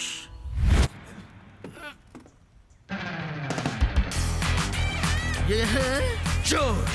ऐसे ही ढेर सारे funny videos के लिए जोश में आजा।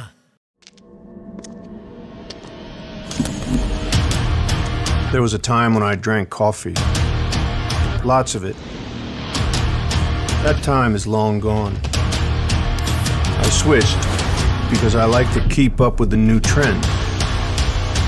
Energy, taste, power. What else do you need? For me, it's enough. Hell Energy. Want to see something hot? क्या तुम्हारे ठुमके में है मेरे वाला दम? जोश पर आए, अपना ठुमका लगा दुनिया हिला चैलेंज अपलोड करें और हर हफ्ते जीतें 25 लाख तक के इनाम। ये है होश। ये है जोश। ऐसे ही ढेर सारे रोमांटिक और क्यूट वीडियोस के लिए जोश में आजा। Want to see something hot? क्या तुम्हारे ठुमके में है मेरे वाला दम? जोश पर आए, अपना ठुमका लगा दुनिया हिला चैलेंज अपलोड करें और हर हफ्ते जीतें 25 लाख तक के इनाम।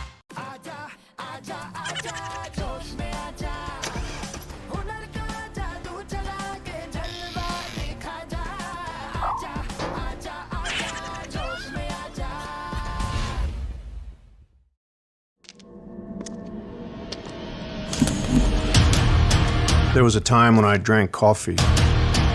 Lots of it. That time is long gone. I switched because I like to keep up with the new trend. Energy, taste, power. What else do you need? For me, it's enough. Hell Energy. ये है होश।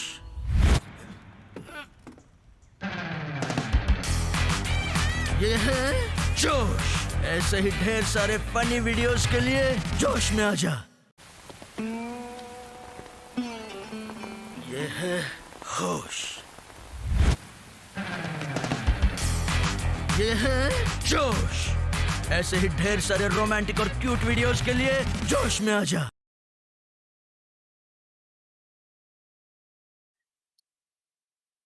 Well, after a really short break, we are back, ladies and gentlemen. Welcome back to the Esportz Premier Series Valorant, presented to you by Josh App and powered by Hell Energy Drink. We have just got done with the 2 matches for the day, and we are keenly waiting for the third match, which will be happening between Generation X Gamers versus Chemical X. Well, we did see Chemical X yesterday playing out against Pride Nation. Well, they pretty much stood out. It was nobody expected that Chemical X would put up such a good performance against Pride Nation, and the score was pretty close. It was 11-13, and I would definitely say that after taking away, after taking away the victory, but giving away a lot of rounds for Pride Nation Esports might be a hint for Generation X gamers, because in their previous matches they managed to take down Glacial Demons 13-1 in round of 32. Hmm. So Interesting. Generation X gamers, they might be looking pretty confident after the last match. Yep, definitely. I mean, that's some interesting stat you pulled up as well. Because Generation X gamers, they have been looking solid. They have been getting all of these top victories as well. So I guess they are equally going to be looking a lot better against a team like Chemical X as well. But Chemical X, not to forget, they went ahead and beat down Pride Nation Esports. Now, Pride Nation Esports, I'm not going to say that that they are a weak team or they're not a competition or something like that. They were a big competition, but they had a little bit of a setback as well yesterday. I'm not really sure. Their plays were not so confident. They were not so confident with their executes, and there were a lot of other factors as well. Moving on to that specific game, one of the factors was definitely the Omen coming in from the side of Chemical X, who actually turned down the entire game. More on that later in the game. But Chemical X, they are looking like a force to be reckoned with, and I guess Generation X gamers, if they are not going to be ready to face off against a team like the face off against a team like Team Chemical X, if Generation X gamers don't have any prior information as well against a team like Team Chemical X, then maybe Generation X gamers are going to be in a little bit of a surprise. We did get an information that the map is going to be Ascent, so we're going to be closing out the day with Ascent. We have had 2 binds, and now we're going to be closing out with the map of Ascent as well. We had a lot of binds actually in qualifier number 2. And I'm not that sad with hearing Ascent, because kabhi kabhi chalta hai guys, but Rose, it's not that great. Yeah, But kabhi yeah, खुशी कभी गम चलता रहता है. all right. But yeah, the map of खुशी इस Ascent. बात की है कि we've been getting binds, and बात है अब sad इस बात है कि हम Ascent से then end करने वाले हैं, but I think Ascent, it also is a basic map. It also deserves some attention, I guess. But I think your favorite map, Haven, it makes more sense in the competitive scene because it's more advanced than Bind and Ascent, and it gives out a lot of a lot of room for players to even work with. Yeah, Haven is definitely that one map that a lot of teams and players are looking forward to as well. The reason it's not played that much as well when it comes to these best of ones, why in certain best of one matches players prefer to play a map like Bind or Ascent, is because of the fact that Haven is sometimes a map that might come back bite you back in the butts as well. If the opponent team is quite strong when it comes to the fragging department, if they are a team that follow the aggressive pattern as well, then Haven can can sometimes and can be a factor that is going to be putting them at that backside as well. Now, talking a little bit about the map of Ascent as well, right? Map of Ascent, I guess. See, on the map of Ascent, the defenders, they definitely have that advantage against the attackers as well. So whoever's going to be starting off on the defense, right, is definitely going to be walking away with quite a big lead. But it's going to be, again, down to how exactly the attackers are going to be setting up their offense. Generation X gamers, it's the turf for them actually. Ascent is their turf, if most of you all don't know. Generation X gamers, they are quite dominant on the map of Ascent, and Chemical X, they usually prefer something like Bind or something like I guess Haven. But Generation X gamers, they truly are the kings of Ascent, and I guess they are gonna have that advantage against Chemical X. So I'm gonna be rooting for them today. What about you? Well, as you said that it's a really strong map for Generation X gamers. There might be a chance that they are the ones who actually who got a chance to pick out the map. And Chemical X, if starting off with the defenders, and let me tell you, everyone, that Chemical X is one of the unexpected teams. Not unexpected teams, I would say. They make the strats and the calls at the very end, like on point. It's very spontaneous. I love that one thing about Chemical X. You cannot predict what they're gonna do. It's highly impossible for you guys to predict it out, because a second they might be going in for an A, and the way they fake the sites, it's almost like they're committing to the bomb site. 3 players are going to sit down at the A bomb site. They're going to even take the control of the map. They're going to sit down, but the plant will be getting on the B bomb site. So that gives enough time for these attackers to rotate and for the defenders to realize what happened. So I think that's one thing I love about Chemical X. And actually, right, Chemical X is like the J-Muds in the scene currently, except for the fact that J-Muds are quite better than Chemical X, but at the same time, Chemical X, they're making their way to that J-Muds level as well. So, yesterday as well against Pride Nation Esports, Chemical X were the J-Muds to Pride Nation being the first one Esports. So yeah, J-Muds, they did try, and I guess they went ahead and got that victory as well against Force on Esports. And the same can be said for Chemical X.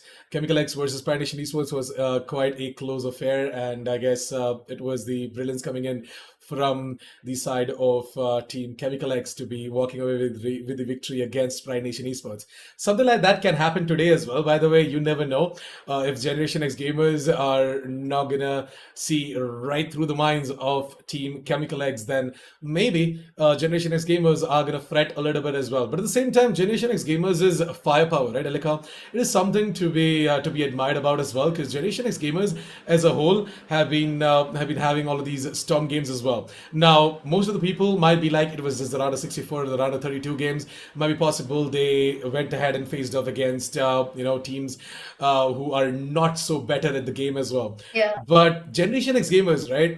It's not just the opponents, it's about the read and the analysis that comes in from the casters or the analysts' perspective as well. So if you see the plays being made by Generation X gamers as well, they definitely are experienced, by the way, not gonna lie. First thing, right off the bat, I can say is the Generation X gamers, they are quite experienced. And judging from the smaller things, the smaller details, like crosshair placement, we can see the communication as well, the rotation being made across both the sides, and the trade potential coming in from Generation X gamers. These are some of the factors that truly set you apart from the rest as well, and these are some of the factors as well that come into play when you analyze some of the teams out there in the country as well. So yeah, if you guys are going ahead and trying to figure out as to how exactly this team is, or are they good enough, are they bad enough, these are some of the factors that you can use as well when you're trying to analyze a particular team. To all the viewers out there, of course, us casters, and Alika knows about this as well. So yeah, like Team Generation X gamers, judging from their past performances, I definitely think so that they are going to be the better team here today. But at the same time, not going to be taking anything away from Chemical X. So let's look forward to a better game. We are still waiting for the game to be ready. But Alika, being the prediction goddess till now, from qualifier number 1 to qualifier number 2 as well, what do you think about this specific match? Any sort of wild predictions that you would like to make as well? So we know the map already. It's the map of Ascent, and you are saying that Generation X gamers is they're having a quite strong hold on the map of Ascent. But let me tell you one thing: if Generation X gamers, if they are the ones who choose this map, and if Chemical X is going to be starting off with the defenders, I can bet you that Chemical X might be actually winning out this match, because Chemical X, they are hungry for the victory. And they have won against one of the upcoming teams, that was Pride Nation Esports. If they could break the momentum of Pride Nation Esports, they could do the same for Generation X gamers. But the only thing they need to do is get a very decent number of rounds in the first half if they're starting off with the defenders. And let me tell you, if Chemical X starts off the attackers, it's highly not possible for them for winning out the map, because Generation X gamers, they have way more experience, they're way more focused in the game compared to Chemical X. Because looking at the previous games of Generation X gamers, they did not even drop more than 2 rounds. Just like their recent match in round of 32 against Glacial Demons, I'm reminding it once again. I think Generation X gamers, they shut them down 13-1, so that they don't give away rounds unnecessarily. So that's one point which we need to strongly stand by Generation X gamers. So if Chemical X is starting off on defenders, I vouch for you guys. I hope you make my prediction go right in the way. But I think after yesterday's match, they have prepared for the worst. That is Yes. Generation X gamers. And if they win out this match, they have to prepare for even more worse, where they'll be moving down towards the top 8 teams. I'm excited for the top 8 teams, though. Well, I am True pretty that, much sure and, that. Yep. Yeah, and to Yeah, go that, ahead. and to be completely honest, there is a little bit of a technical difficulty as well right now going on for the teams. So I just wanted to quickly let you guys know that we are going to be throwing it to a short break after Elika is done with analyzing the game for I the am done. pre-game I am analysis done. We as can well. go for a short So we can go for a short break. You done? All right then, cool. Yes. So let's go for a short break. We're going to be back when the match is ready as well. So sorry for the inconveniences caused. Please hold on to your seats. Don't go anywhere. I'm going to be back shortly.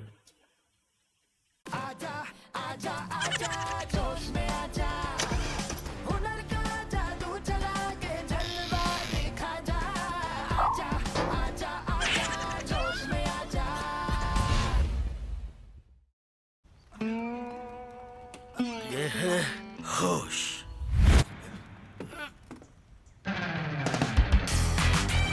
ये है जोश। ऐसे ही ढेर सारे funny videos के लिए जोश में आजा।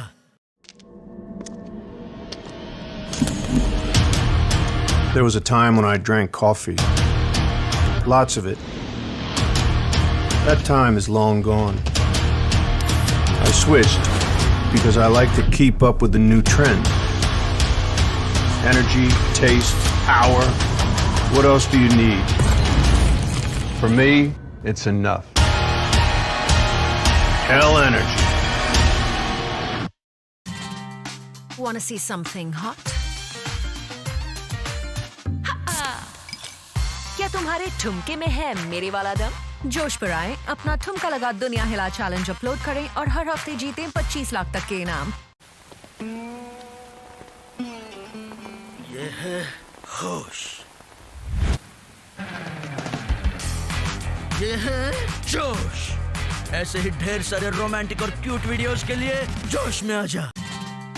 Want to see something hot? क्या तुम्हारे ठुमके में है मेरे वाला दम? जोश पर आए, अपना ठुमका लगा दुनिया हिला चैलेंज अपलोड करें और हर हफ्ते जीतें 25 लाख तक के इनाम।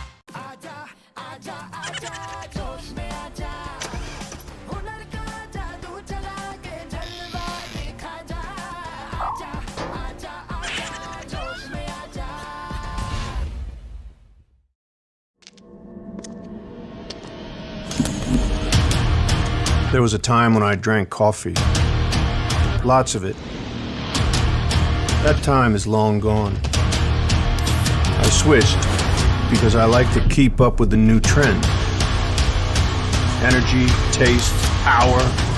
What else do you need? For me, it's enough. Hell energy.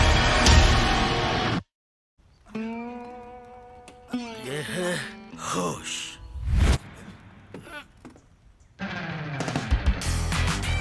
ये है जोश। ऐसे ही ढेर सारे फनी वीडियोस के लिए जोश में आजा। ये है होश। ये है जोश। ऐसे ही ढेर सारे रोमांटिक और क्यूट वीडियोस के लिए जोश में आजा।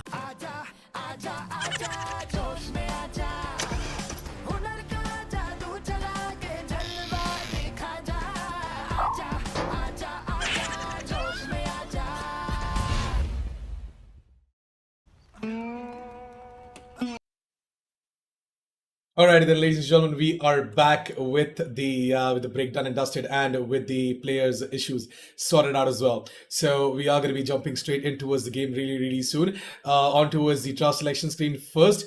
We're going to be waiting for the places queue for that, and once the agent selection screen is up, we are going to be jumping straight into it as well. But yeah, Alika, as we did discuss, we had a long session of pre-game analysis as well, as we discussed as to what exactly might be the outcomes of the specific match, and how Generation X gamers are the better team here out today as well.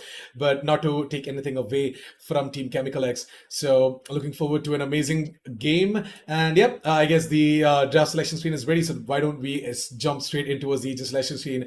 And Elika is going to be walking you through the entire agent lineup as well. Yes, well, first of all, I want to say Generation X, welcome back to Qualifier number 2 in Esportz Premier Series, because they have, I think, been participating in Qualifier number 1 as well. As we actually will be moving down towards the agent picks. That was very quick. We'll go down into the game and we'll speak more about the agent picks. But I think I'm happy to see Trans and Dark coming back. Dark has picked Reina and Trans picked Astra. So that's something I'm really looking forward for, because Trans picking up an Astra, especially when he knows that he's starting off with the attacking side, it's quite something I didn't actually expect. Oh, he's starting off with the defenders, my buddy. Generation X, that Trans is starting off with the defenders.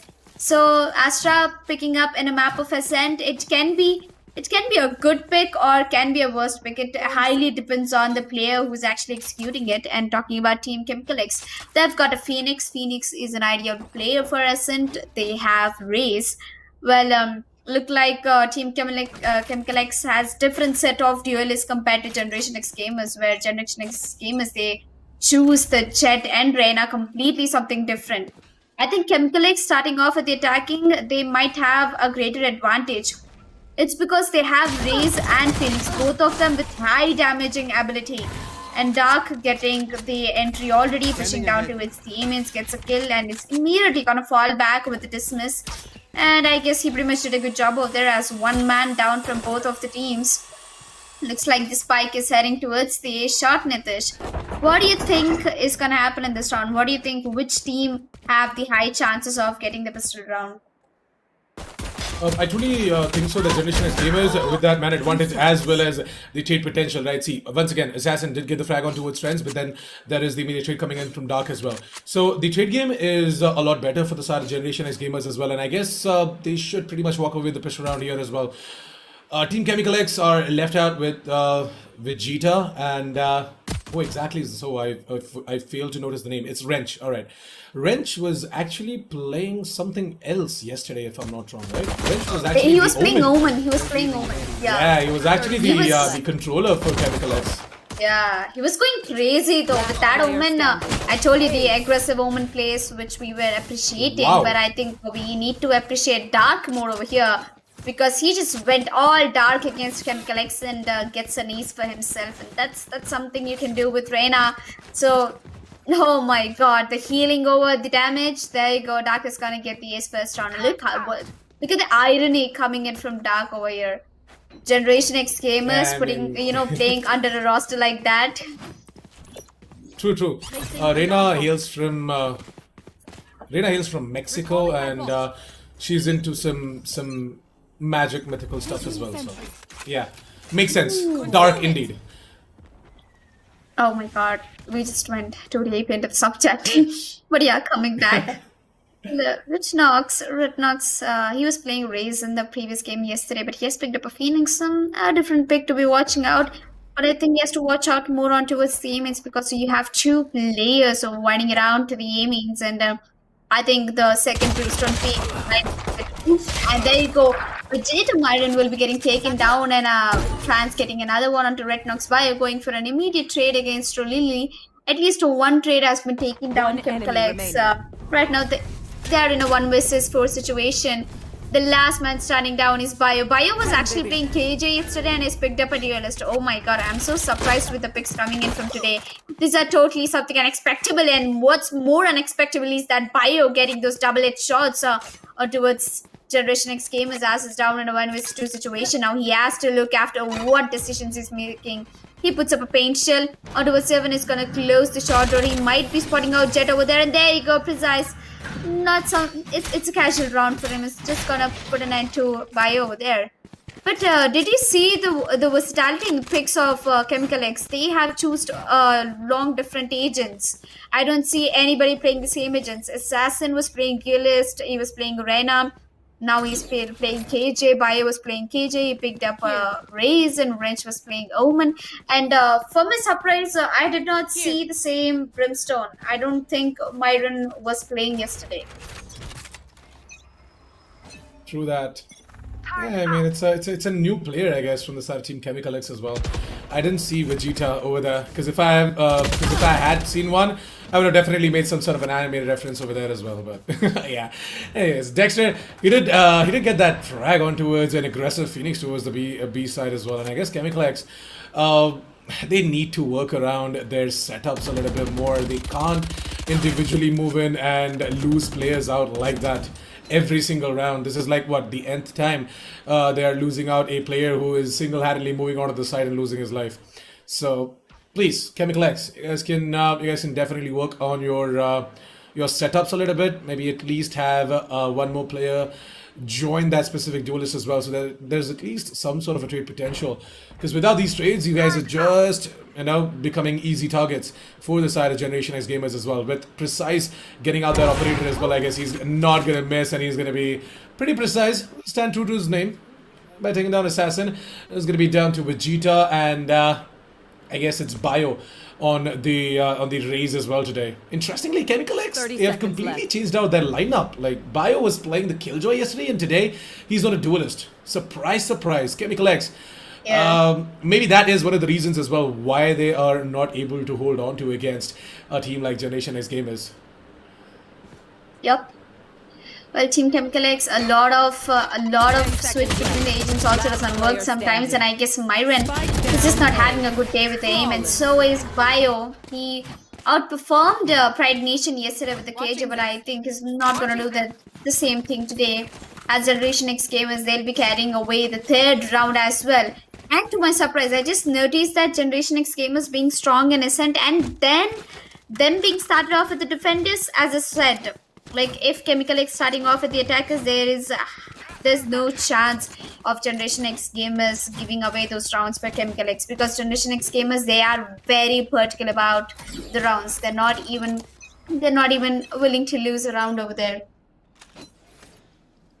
True that, Generation X Gamers. Well, they've got two of their ultimates ready as well on both of their duelists, so I'm looking forward to Reyna pulling out the Empress, whereas Jet using up the Blade Storms as well. But to be honest, Precise with that operator, I don't think so. He would be in a situation where he has to pull out the Blade Storms, unless and until, Chemical X's players, they get too close for comfort. Precise does get the frag onto his Bio, and that is, once again, as I said, no sorts of trades. No one's going to be engaging with Precise after Precise got that frag on towards Bio. And look at how disjointed Chemical X's attack is. There's one player over towards the high mids, and there's one player over towards the mid lanes as well. And look at that. They are individually, one by one, peeking in onto all of these players from side of Generation X Gamers. Whereas Generation X Gamers, they obviously have everyone playing together as a unit. Like, if Precise is playing towards mid, there is always Dark to cover him from the short position as well. Yes. As for Tunnel Generation X gamers, they're standing tall and good. As we can see the top layer cards coming up anytime on the screen right now.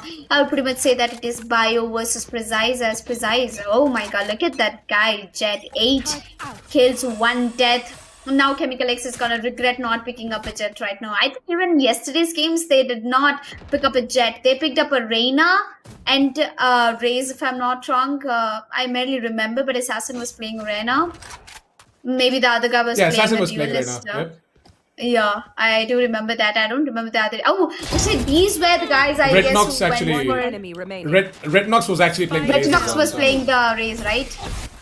Yeah. Yep. Thank you so much, Nitish, for remembering all the, small stuff over there. I think that's what makes us great casters. As Generation X gamers, they're gonna pretty much get another round. There was nothing important. There was a very casual round for Generation X gamers on towards Chemical X. And there you go, Chemical X giving away 5 rounds for Generation. Well, now I actually feel the fear in Chemical X.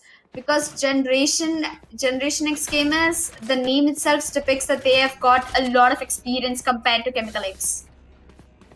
Yeah, as I said, right, Generation X gamers, they are on another level, and I did tell you, right, that judging from their previous games, Generation X gamers, they do look like the better team here today, and considering the fact that they're playing their favorite map as well, everything is just, you know, staged in such a way that the victory is written already into the books for Generation X gamers. But yeah, I'm not gonna take anything away from Chemical X once again, guys. Chemical X, I know for a fact that yesterday as well they struggled a little bit initially against Pride Nation Esports, but eventually they did make the comeback happen. Right now, Retnox is gonna be pulling out that run it back. He's gonna move it over towards the markets.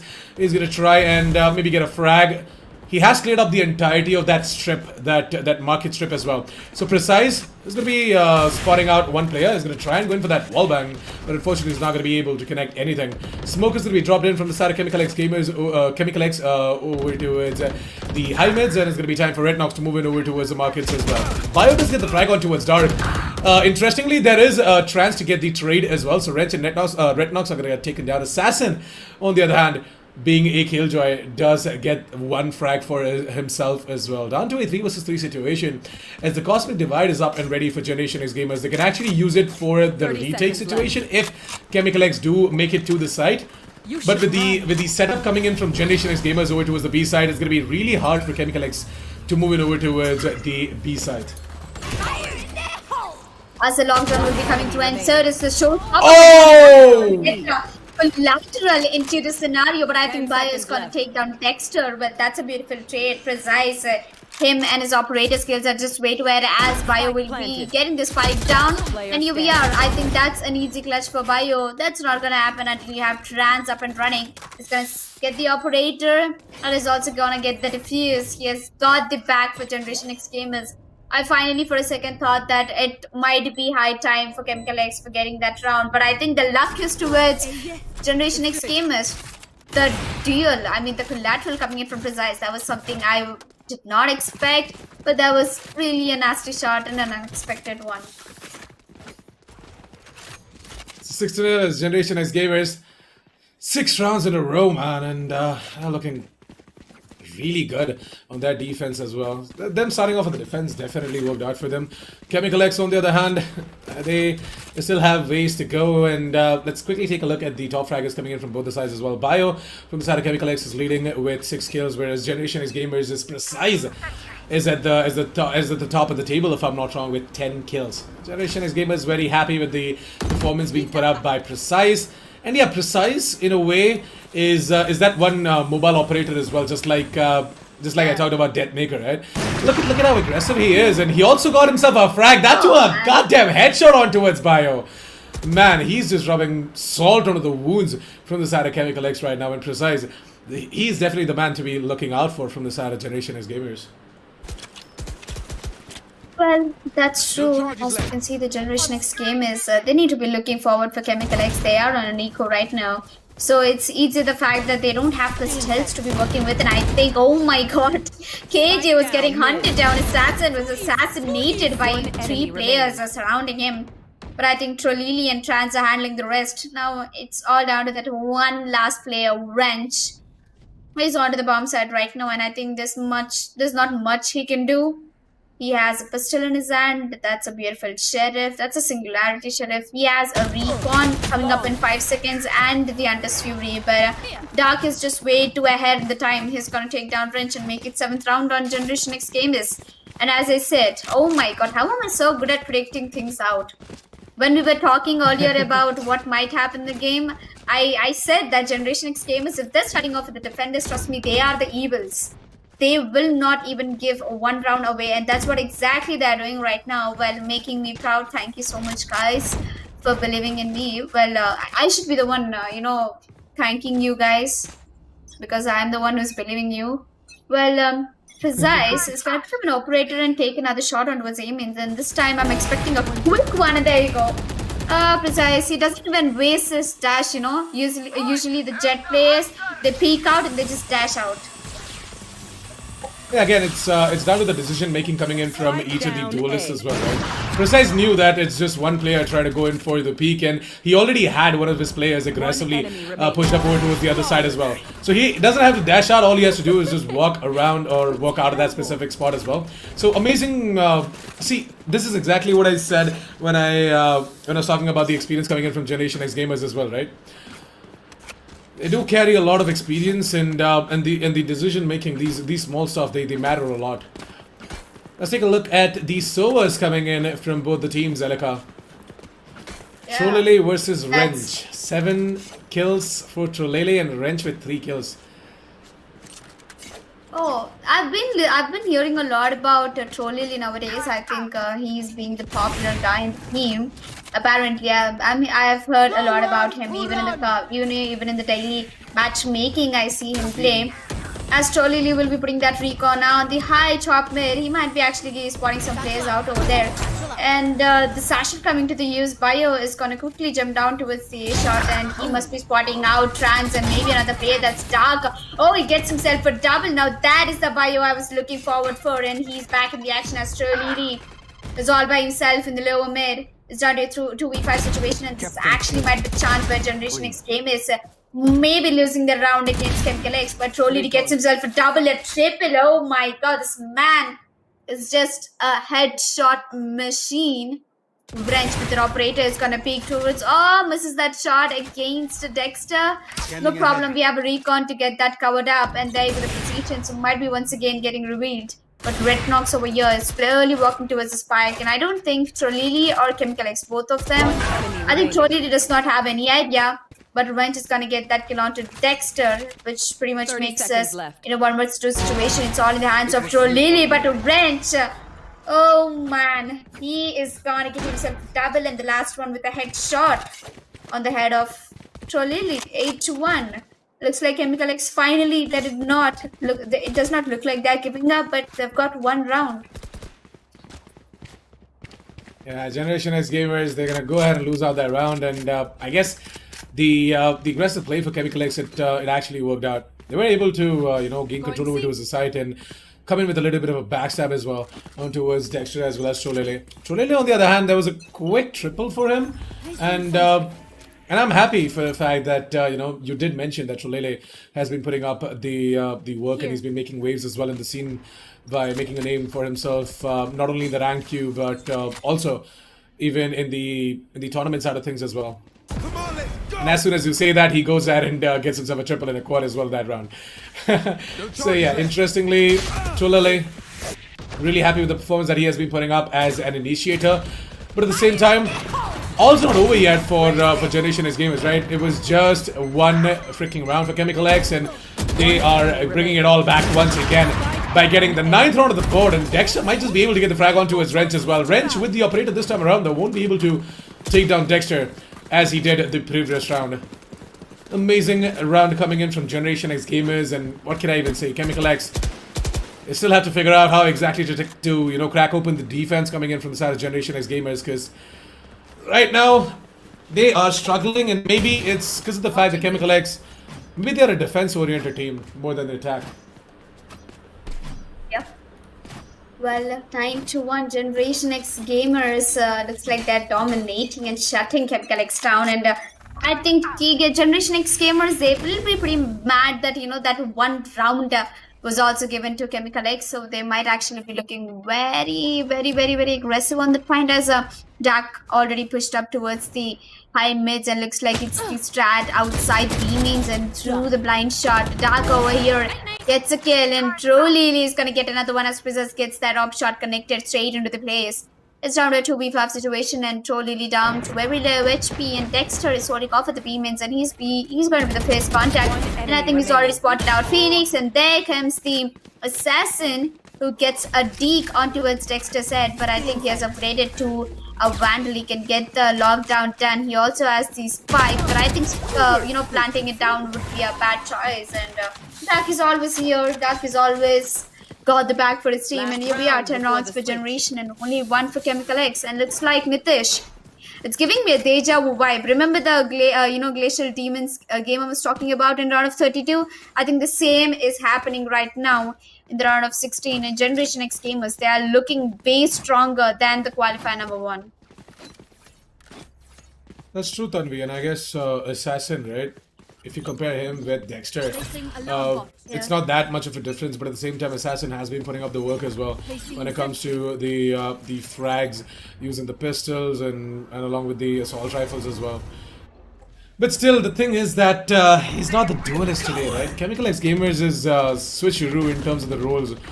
Might have put them in a position where they are actually having a tough time to go ahead and get this victory against behemoths like Generation X Gamers. And wow, Dark! I was not expecting him to lose out that duel against Vegeta, but Vegeta, being a very powerful character, I guess it all is staged perfectly. 2 kills for him as Trollele is going to catch him with the ultimate, the Hunter's Fury. Down to a 3 versus 3 situation. Chemical X might have a chance at getting the second round on the board and maybe, have some hopes moving on towards the defense as well in the second half of the game. This is the final round of the half, by the way, if you guys don't know. So, yeah, Chemical X, they have a lot to do right now. They have to take down all of these players. And there was a beautiful backstab coming in from Bio as well. He will take down the Astra Venus. He's looking to get a kill onto Sova as well. Look at this. It's going to be totally to get taken down by Wrench, whereas it's going to be down to Precise in a 1 versus 1 against Wrench. And Precise, as I said, as always, standing true to his name. Not going to miss a single shot as he's the most precise in the server. 11-1, ladies and gentlemen, as Chemical X were not able to put up the second round of the board, and we are done and dusted with the first half of the game as well. Alika, it looks like that all of our pre-game analysis, it stands true, and Generation X Gamers, they truly are a team that stands out from the rest. They're just more than a team. They're more like, a generation. Well, the name depicts a lot of things that has come through. Let's have a look at the top fraggers from both of the teams. It's going to be Bio with 9 kills from Team Chemical X, and it's Precise, of course, with 18 kills. And this man, I think, if he imagine he's so good with the operator. Imagine if he picks up the rifle, he's just going to play a death match against the teams. Well, as we move down to the second half in the game, it's going to be Dark. He's always aggressive, even on the defender side, so it's going to be an easy game for him. And the attacker side, it gets already on entry on towards Vegeta Myron. Oh, I think he must be pissed off the fact that it was actually Precise who took down that kill, and there you go, Dark just casually getting himself a double, where on the other hand we can see Retinox also got himself a double. Well, Retinox is trying to make a change over here, gets himself a triple, and now he's going to be heading towards the heavens, as Bio is going to be the guy who gets the bomb dropped, and unfortunately it's going to be Trans in a 1 versus 2 situation. Drop down to a 1 versus 1 with 100 HP left. Retinox will be getting the job done easily.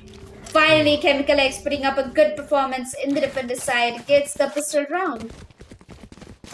Yep, Chemical X, they do walk away with the pistol round, and if you manage to notice Retinox's performance in that specific round, right? He got himself a quad, and not only that, he was able to isolate all of these players from Saturday Generation X Gamers into individual one-on-ones, the way it should be, right? He had himself a frenzy, so he had to make sure that he goes up close and personal every single time. Isolates himself into one-on-ones instead of getting taken down by a group of people from the side of Generation X Gamers as it was the first half of the game. But yeah, Generation X Gamers, nothing's lost for them yet. I mean, they are in quite a significant lead. Got themselves 11 rounds on the board, and maybe them being the pistol gods, they might just be able to grab themselves the match point this round as well. You never know. Dark has already staged the performance in such a way that Generation X Gamers might just be able to put up their match point this round. Chemical X Gamers are going to get themselves a kill in turn as well. But at the same time, I guess, with a minute left on the clock, they have a decision to make. Generation X Gamers, are they going to move it over towards B? They already have their jet inside of the B side, if I'm not wrong, yeah. So, Chemical X, time for the retake. Yeah, the only thing they need to be looking after. Okay, we can see Retinox going into the action pretty tough over there, as Trolley will be stepping down, and Precise with the Sheriff can be making the difference happen, but it's a down to a 1 versus 3 situation, and with a 1 day, maybe another one coming to the hands, but Bio with that flank is gonna take him down, and that means that is third round on board for Chemical X and Generation X Gamers. way too early to be proud of your gameplay, because you just lost a 4-spy round. So you have to suffocate with your economy at the moment. But I think they're pretty good to go with 4 rifles in the hands with half shields. Oh, never mind, actually all rifles, where it's going to be Team Chemical X who will be actually taking the step down, and they'll be playing with the SMGs itself. And I think it's GG well paid for Generation X gamers, because they are on the brighter side in terms of the rounds and in terms of the guns that they're using right now. As Precise might be getting the entry battle with Jada Maiden. He proved me wrong that Spectres can be one hell of a gun when it comes down towards close range positions, and that actually happened over there, as Trans will be getting taken down and wrenched by Wrench. A 2v4 situation, and Chemical X looks like they're having a really good round as Richnox takes down Lily, the last one standing, Dexter. And there you go, that was a close, flawless round coming in from Chemical X. And this time, Generation X gamers, they are giving away way too many rounds for Chemical X. Yeah, Generation X gamers, I'm not really sure why that aggression over towards the middle position, but then again, fine, you did take an aggressive stance, but why didn't you guys actually coordinate together as a unit in making that specific play over towards the markets or the pizza position as well? Because to be honest, the Jet, right, kind of overstepped over there. Could have waited for Reina's lair to actually pop off properly before jumping in towards the crosshairs of the Brimstone. It's okay. I mean, maybe it's all happening for the good as well. Maybe it's a chance for Chemical X to go ahead and get some more rounds out of the defense side as well against Generation X gamers. Generation X gamers are back on their eco round. So let's see what exactly they're going to be able to do. They've already taken control over towards the tree room, and ooh, that nade is going to force all of these players back as well. Do they have any idea, Generation X gamers, that Chemical X have already started making the rotations as well? You already are going to be seeing the Brim holding on over towards the pizzas or over towards the middle position. And talking about the Brim, Vegeta to go ahead and take down Trans. Multiple players from the side of Generation X gamers over towards the tree rooms as well as the A mains, whereas Wrench, nicely done, buddy, over towards the gardens is going to get himself a double as well. 50 seconds in a 2 vs 4 situation. This round pretty much seems done and dusted for Generation X gamers, family. remaining. Yeah, looks like Chemical X, they're back in the action on the defending side. Their defending side is way far better than their attacking. And we still have actually hope left doing that comeback on the defending side, as they are on the advantage. They have the economy, they have the rounds to work.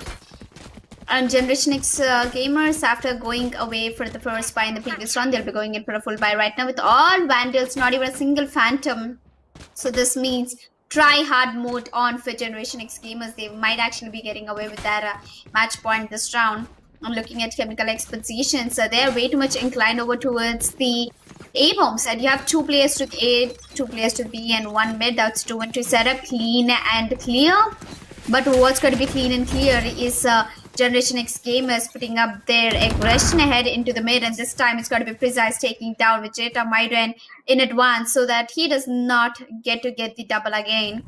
Generation X gamers with getting the entry frag. Lily is trying to make his way towards the B mains, and he is quite expected in the position at the moment, as a recon might be coming through Wrench. Trans gets one, but an immediate trade has been brought down by Reginox. As through the recon, the KJ will be walking inside the bomb side, and Assassin spraying through the smoke will be getting one on towards Dark. That's it. Duel is down, and maybe another one also down. That's a double kill for Assassin onto Duel. It's 2v3 situation, and Generation X gamers, they don't have the HP to work with.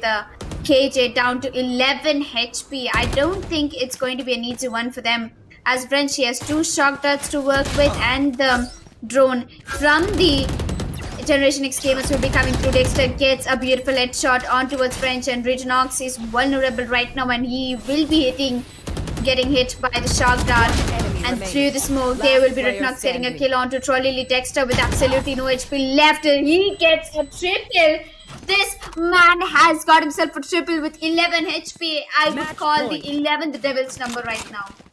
What the hell? He was barely surviving. He baited Trolley and he got himself a triple. I feel very bad for Trolley though. The guy with 100 HP. To be completely honest, there was an amazing teamwork coming in from both these Yeah. players from Sarah Generation as gamers as well, right?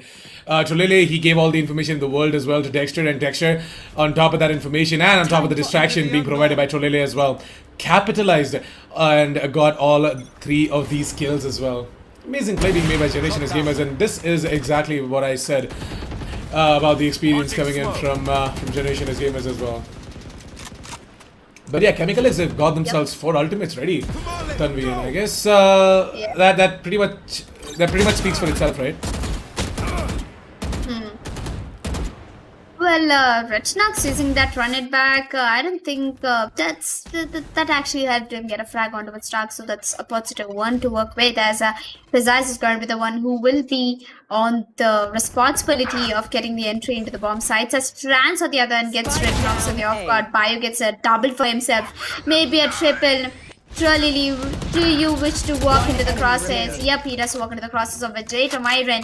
Well, Vegeta, he knows. He drew a circle and he made the players play inside it. And that's how exactly this man came out. And Wrench pretty much shutting it down for Precise. I didn't know, Generation X gamers, they made it to the match point, but I think the only reason Chemical X had this round to their favor was the ultimates. They had the Orbital Strike, they had Run It Back, and they still have 3 ultimates left. That's Cage's Lockdown of Wrench's Art's Fury and Bio's Showstopper. They still have 3 abilities to work with, 3 ultimates. And talking that, I think the same goes for Generation X gamers. They have 3 ultimates, that is Art's Fury, the Cosmic Divide, Get out of my way! and the Blade Storm. Oh, the very early aggression from Bio. Looks like someone is confident right now. There you go, talking about the conference. Precise is going to get that beautiful headshot on towards Retchnox. So right now it's gonna be Team Chemical X to try and try and understand as to what exactly is happening on the other side of that cosmic divide as well. They're not going to be able to hear anything, right? The spike is already going to be planted, and we are going to be seeing Precise try to provide that distraction so that Dark can peek in from the first lanes as well. It's going to be Assassin to go ahead and take down Dark, and I guess there is no freaking way that Chemical X are going to be able to put up that 7th on the board, because Generation as gamers in a 4 vs 1 situation, they've got this. It's going to be Precise to go ahead and get that white peak on towards Wrench as well, and oh my god, Precise, what are you doing? It is going to be the concuss to come in from the Astra as well. Wrench is going to be pulling out the classic to take down Precise. Yeah. I'm not gonna say that, but Wrench is gonna try and try and do something. Try and pick up that Phantom as well to maybe put up some kills and have some hopes as well. 30-6, no hopes for Chemical X, but an amazing match for Generation X gamers though. Yep. And I think Chemical X Wrench was in the panic with the K mode. So it was going all panic against Generation X gamers. Well, precisely, he actually missed a lot of shots, but he pretty much will be going to be the MVP, as he has 23 kills to his name, and he had 18 kills in the first half, and then when we switched down, he's on 23. Looks like a good progress has been made, and I'm very, very happy with the performance of Generation X gamers today. As my prediction turns out, as long as my predictions are going right, I'm always proud of the teams. And Chemical X, you did put up quite a good show against Pride Nation Esports, but not the very day for you, boy. As we had 2 duelists, that is Precise and Dark, who actually stood out. Look at them; they have got more than 50 kills combined together. Oh, it's actually 44. Oh, I actually got good at maths, guys. We both are bad at math. It's okay. To be completely honest, Precise and Dark, right? They have fulfilled their roles as duelists, and to be honest, both of them sitting with 6 first bloods each, pretty much tells the entire story as well. They pretty much narrate the entire story through the scoreboard itself, because the scoreboard speaks for itself, guys. Yeah, that means Generation X, that means Chemical X gave away 12 rounds, 12 first bloods for Generation X gamers. So that sounds very terrible for me, though. Yeah, Precise and Dark, they definitely had a competition going on for themselves. Both were sitting at 20 kills at one point of the game, and then later on it was actually Precise to... Yeah? Did you know for a fact that you said Precise and Dark? You were actually describing the team and you were taking the name of both of the players. Yep. That's true. I was thinking Yeah, on the first note, why is he calling the team? Why is he describing the team as precise and dark? And then I yeah. realized both of them are players. Yeah, they both are players from the size generation as gamers, and Precise and Dark, right? They had a little bit of a competition, a rivalry going on between each other as well on who exactly is going to be that player who is going to stand out in terms of the fragging department. And I guess it's Precise with 23 kills. The MVP screen is ready, so why don't we quickly go ahead and check it out as well? So Precise is going to be the MVP from the side of generation as gamers, but from the side of Chemical S, it's going to be Bio with 14 kills, 228 ACS, my bad, 0.8 KD.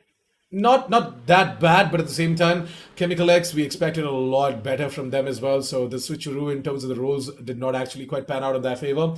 Maybe in the future they are gonna prepare themselves for the action against teams like Generation X Gamers. But with that said and done, I guess we are pretty much done for the day as well. We had an amazing run throughout the day. Some pretty close games, some one-sided games as well. Let's quickly have a recap of what exactly happened today, right? Of the matches that were there in the day as well. First off, we had Godlike Esports who took the victory as well, right, on the map of Bind. We had 2 binds and Ascent, by the way. So, Erika, why don't you go ahead and walk our viewers through this? We had 2 games of Bind today, starting off with Godlike Esports versus X Factor. Godlike Esports they've shut X Factor down, and that was the first victory of the day. And we had Team Moon versus Team Fallen, where Team Fallen, I think they did not get a chance to defeat Team Moon anywhere close. And in the last match, last but not least, the final map of the day, which we just now finished, that was Generation X Gamers versus the Chemical X. And Chemical X, they tried their best. 6-13 was not a bad score. And as we knew, all the matches today did not go into the double digit. Looks like all the matches today were one-sided. And having one-sided matches in round of 16, now that's something that I did not expect, because yesterday in round of 32 we had we saw very close matches coming into the play, Ritesh. So if we keep going ahead like this, I think the competition will be getting easier and easier for all the teams. True that, and I guess the day it comes to an end, and it's time for us to bid farewell as well to all of our lovely viewers. Thank you so much, guys, for tuning in to this specific day of the Esports Premier Series 2021, brought to you by Hell Energy Drink and Joe Shap. It was a pleasure casting this specific day alongside Elika, and I guess we have got more and more action heading in front of your screens tomorrow as well. Today was day number 1 of round of 16, by the way, mind you. So we have got 2 more days, if I'm not wrong, for round of 16, and we are then going to be moving on towards the round of 8, where the actual action is going to begin before we move on towards the semifinals and the grand finals as well. So, before we bid farewell, I want you guys to go ahead and check out our sponsors, Hell Energy Drink and Joe Chef, for making the Esports Premier Series 2021 possible. Check them out using the link down in the description below. Follow their socials as well, and follow our socials, by the way, guys. As casters, we are putting in a lot of work, and we are actually trying our level best to put out the best entertainment for you guys as well, for the viewers. So check us out, give us a follow if you guys are loving our work. It's @officialassassin47 for me on Instagram. It's @JasmineFTW for her on Instagram.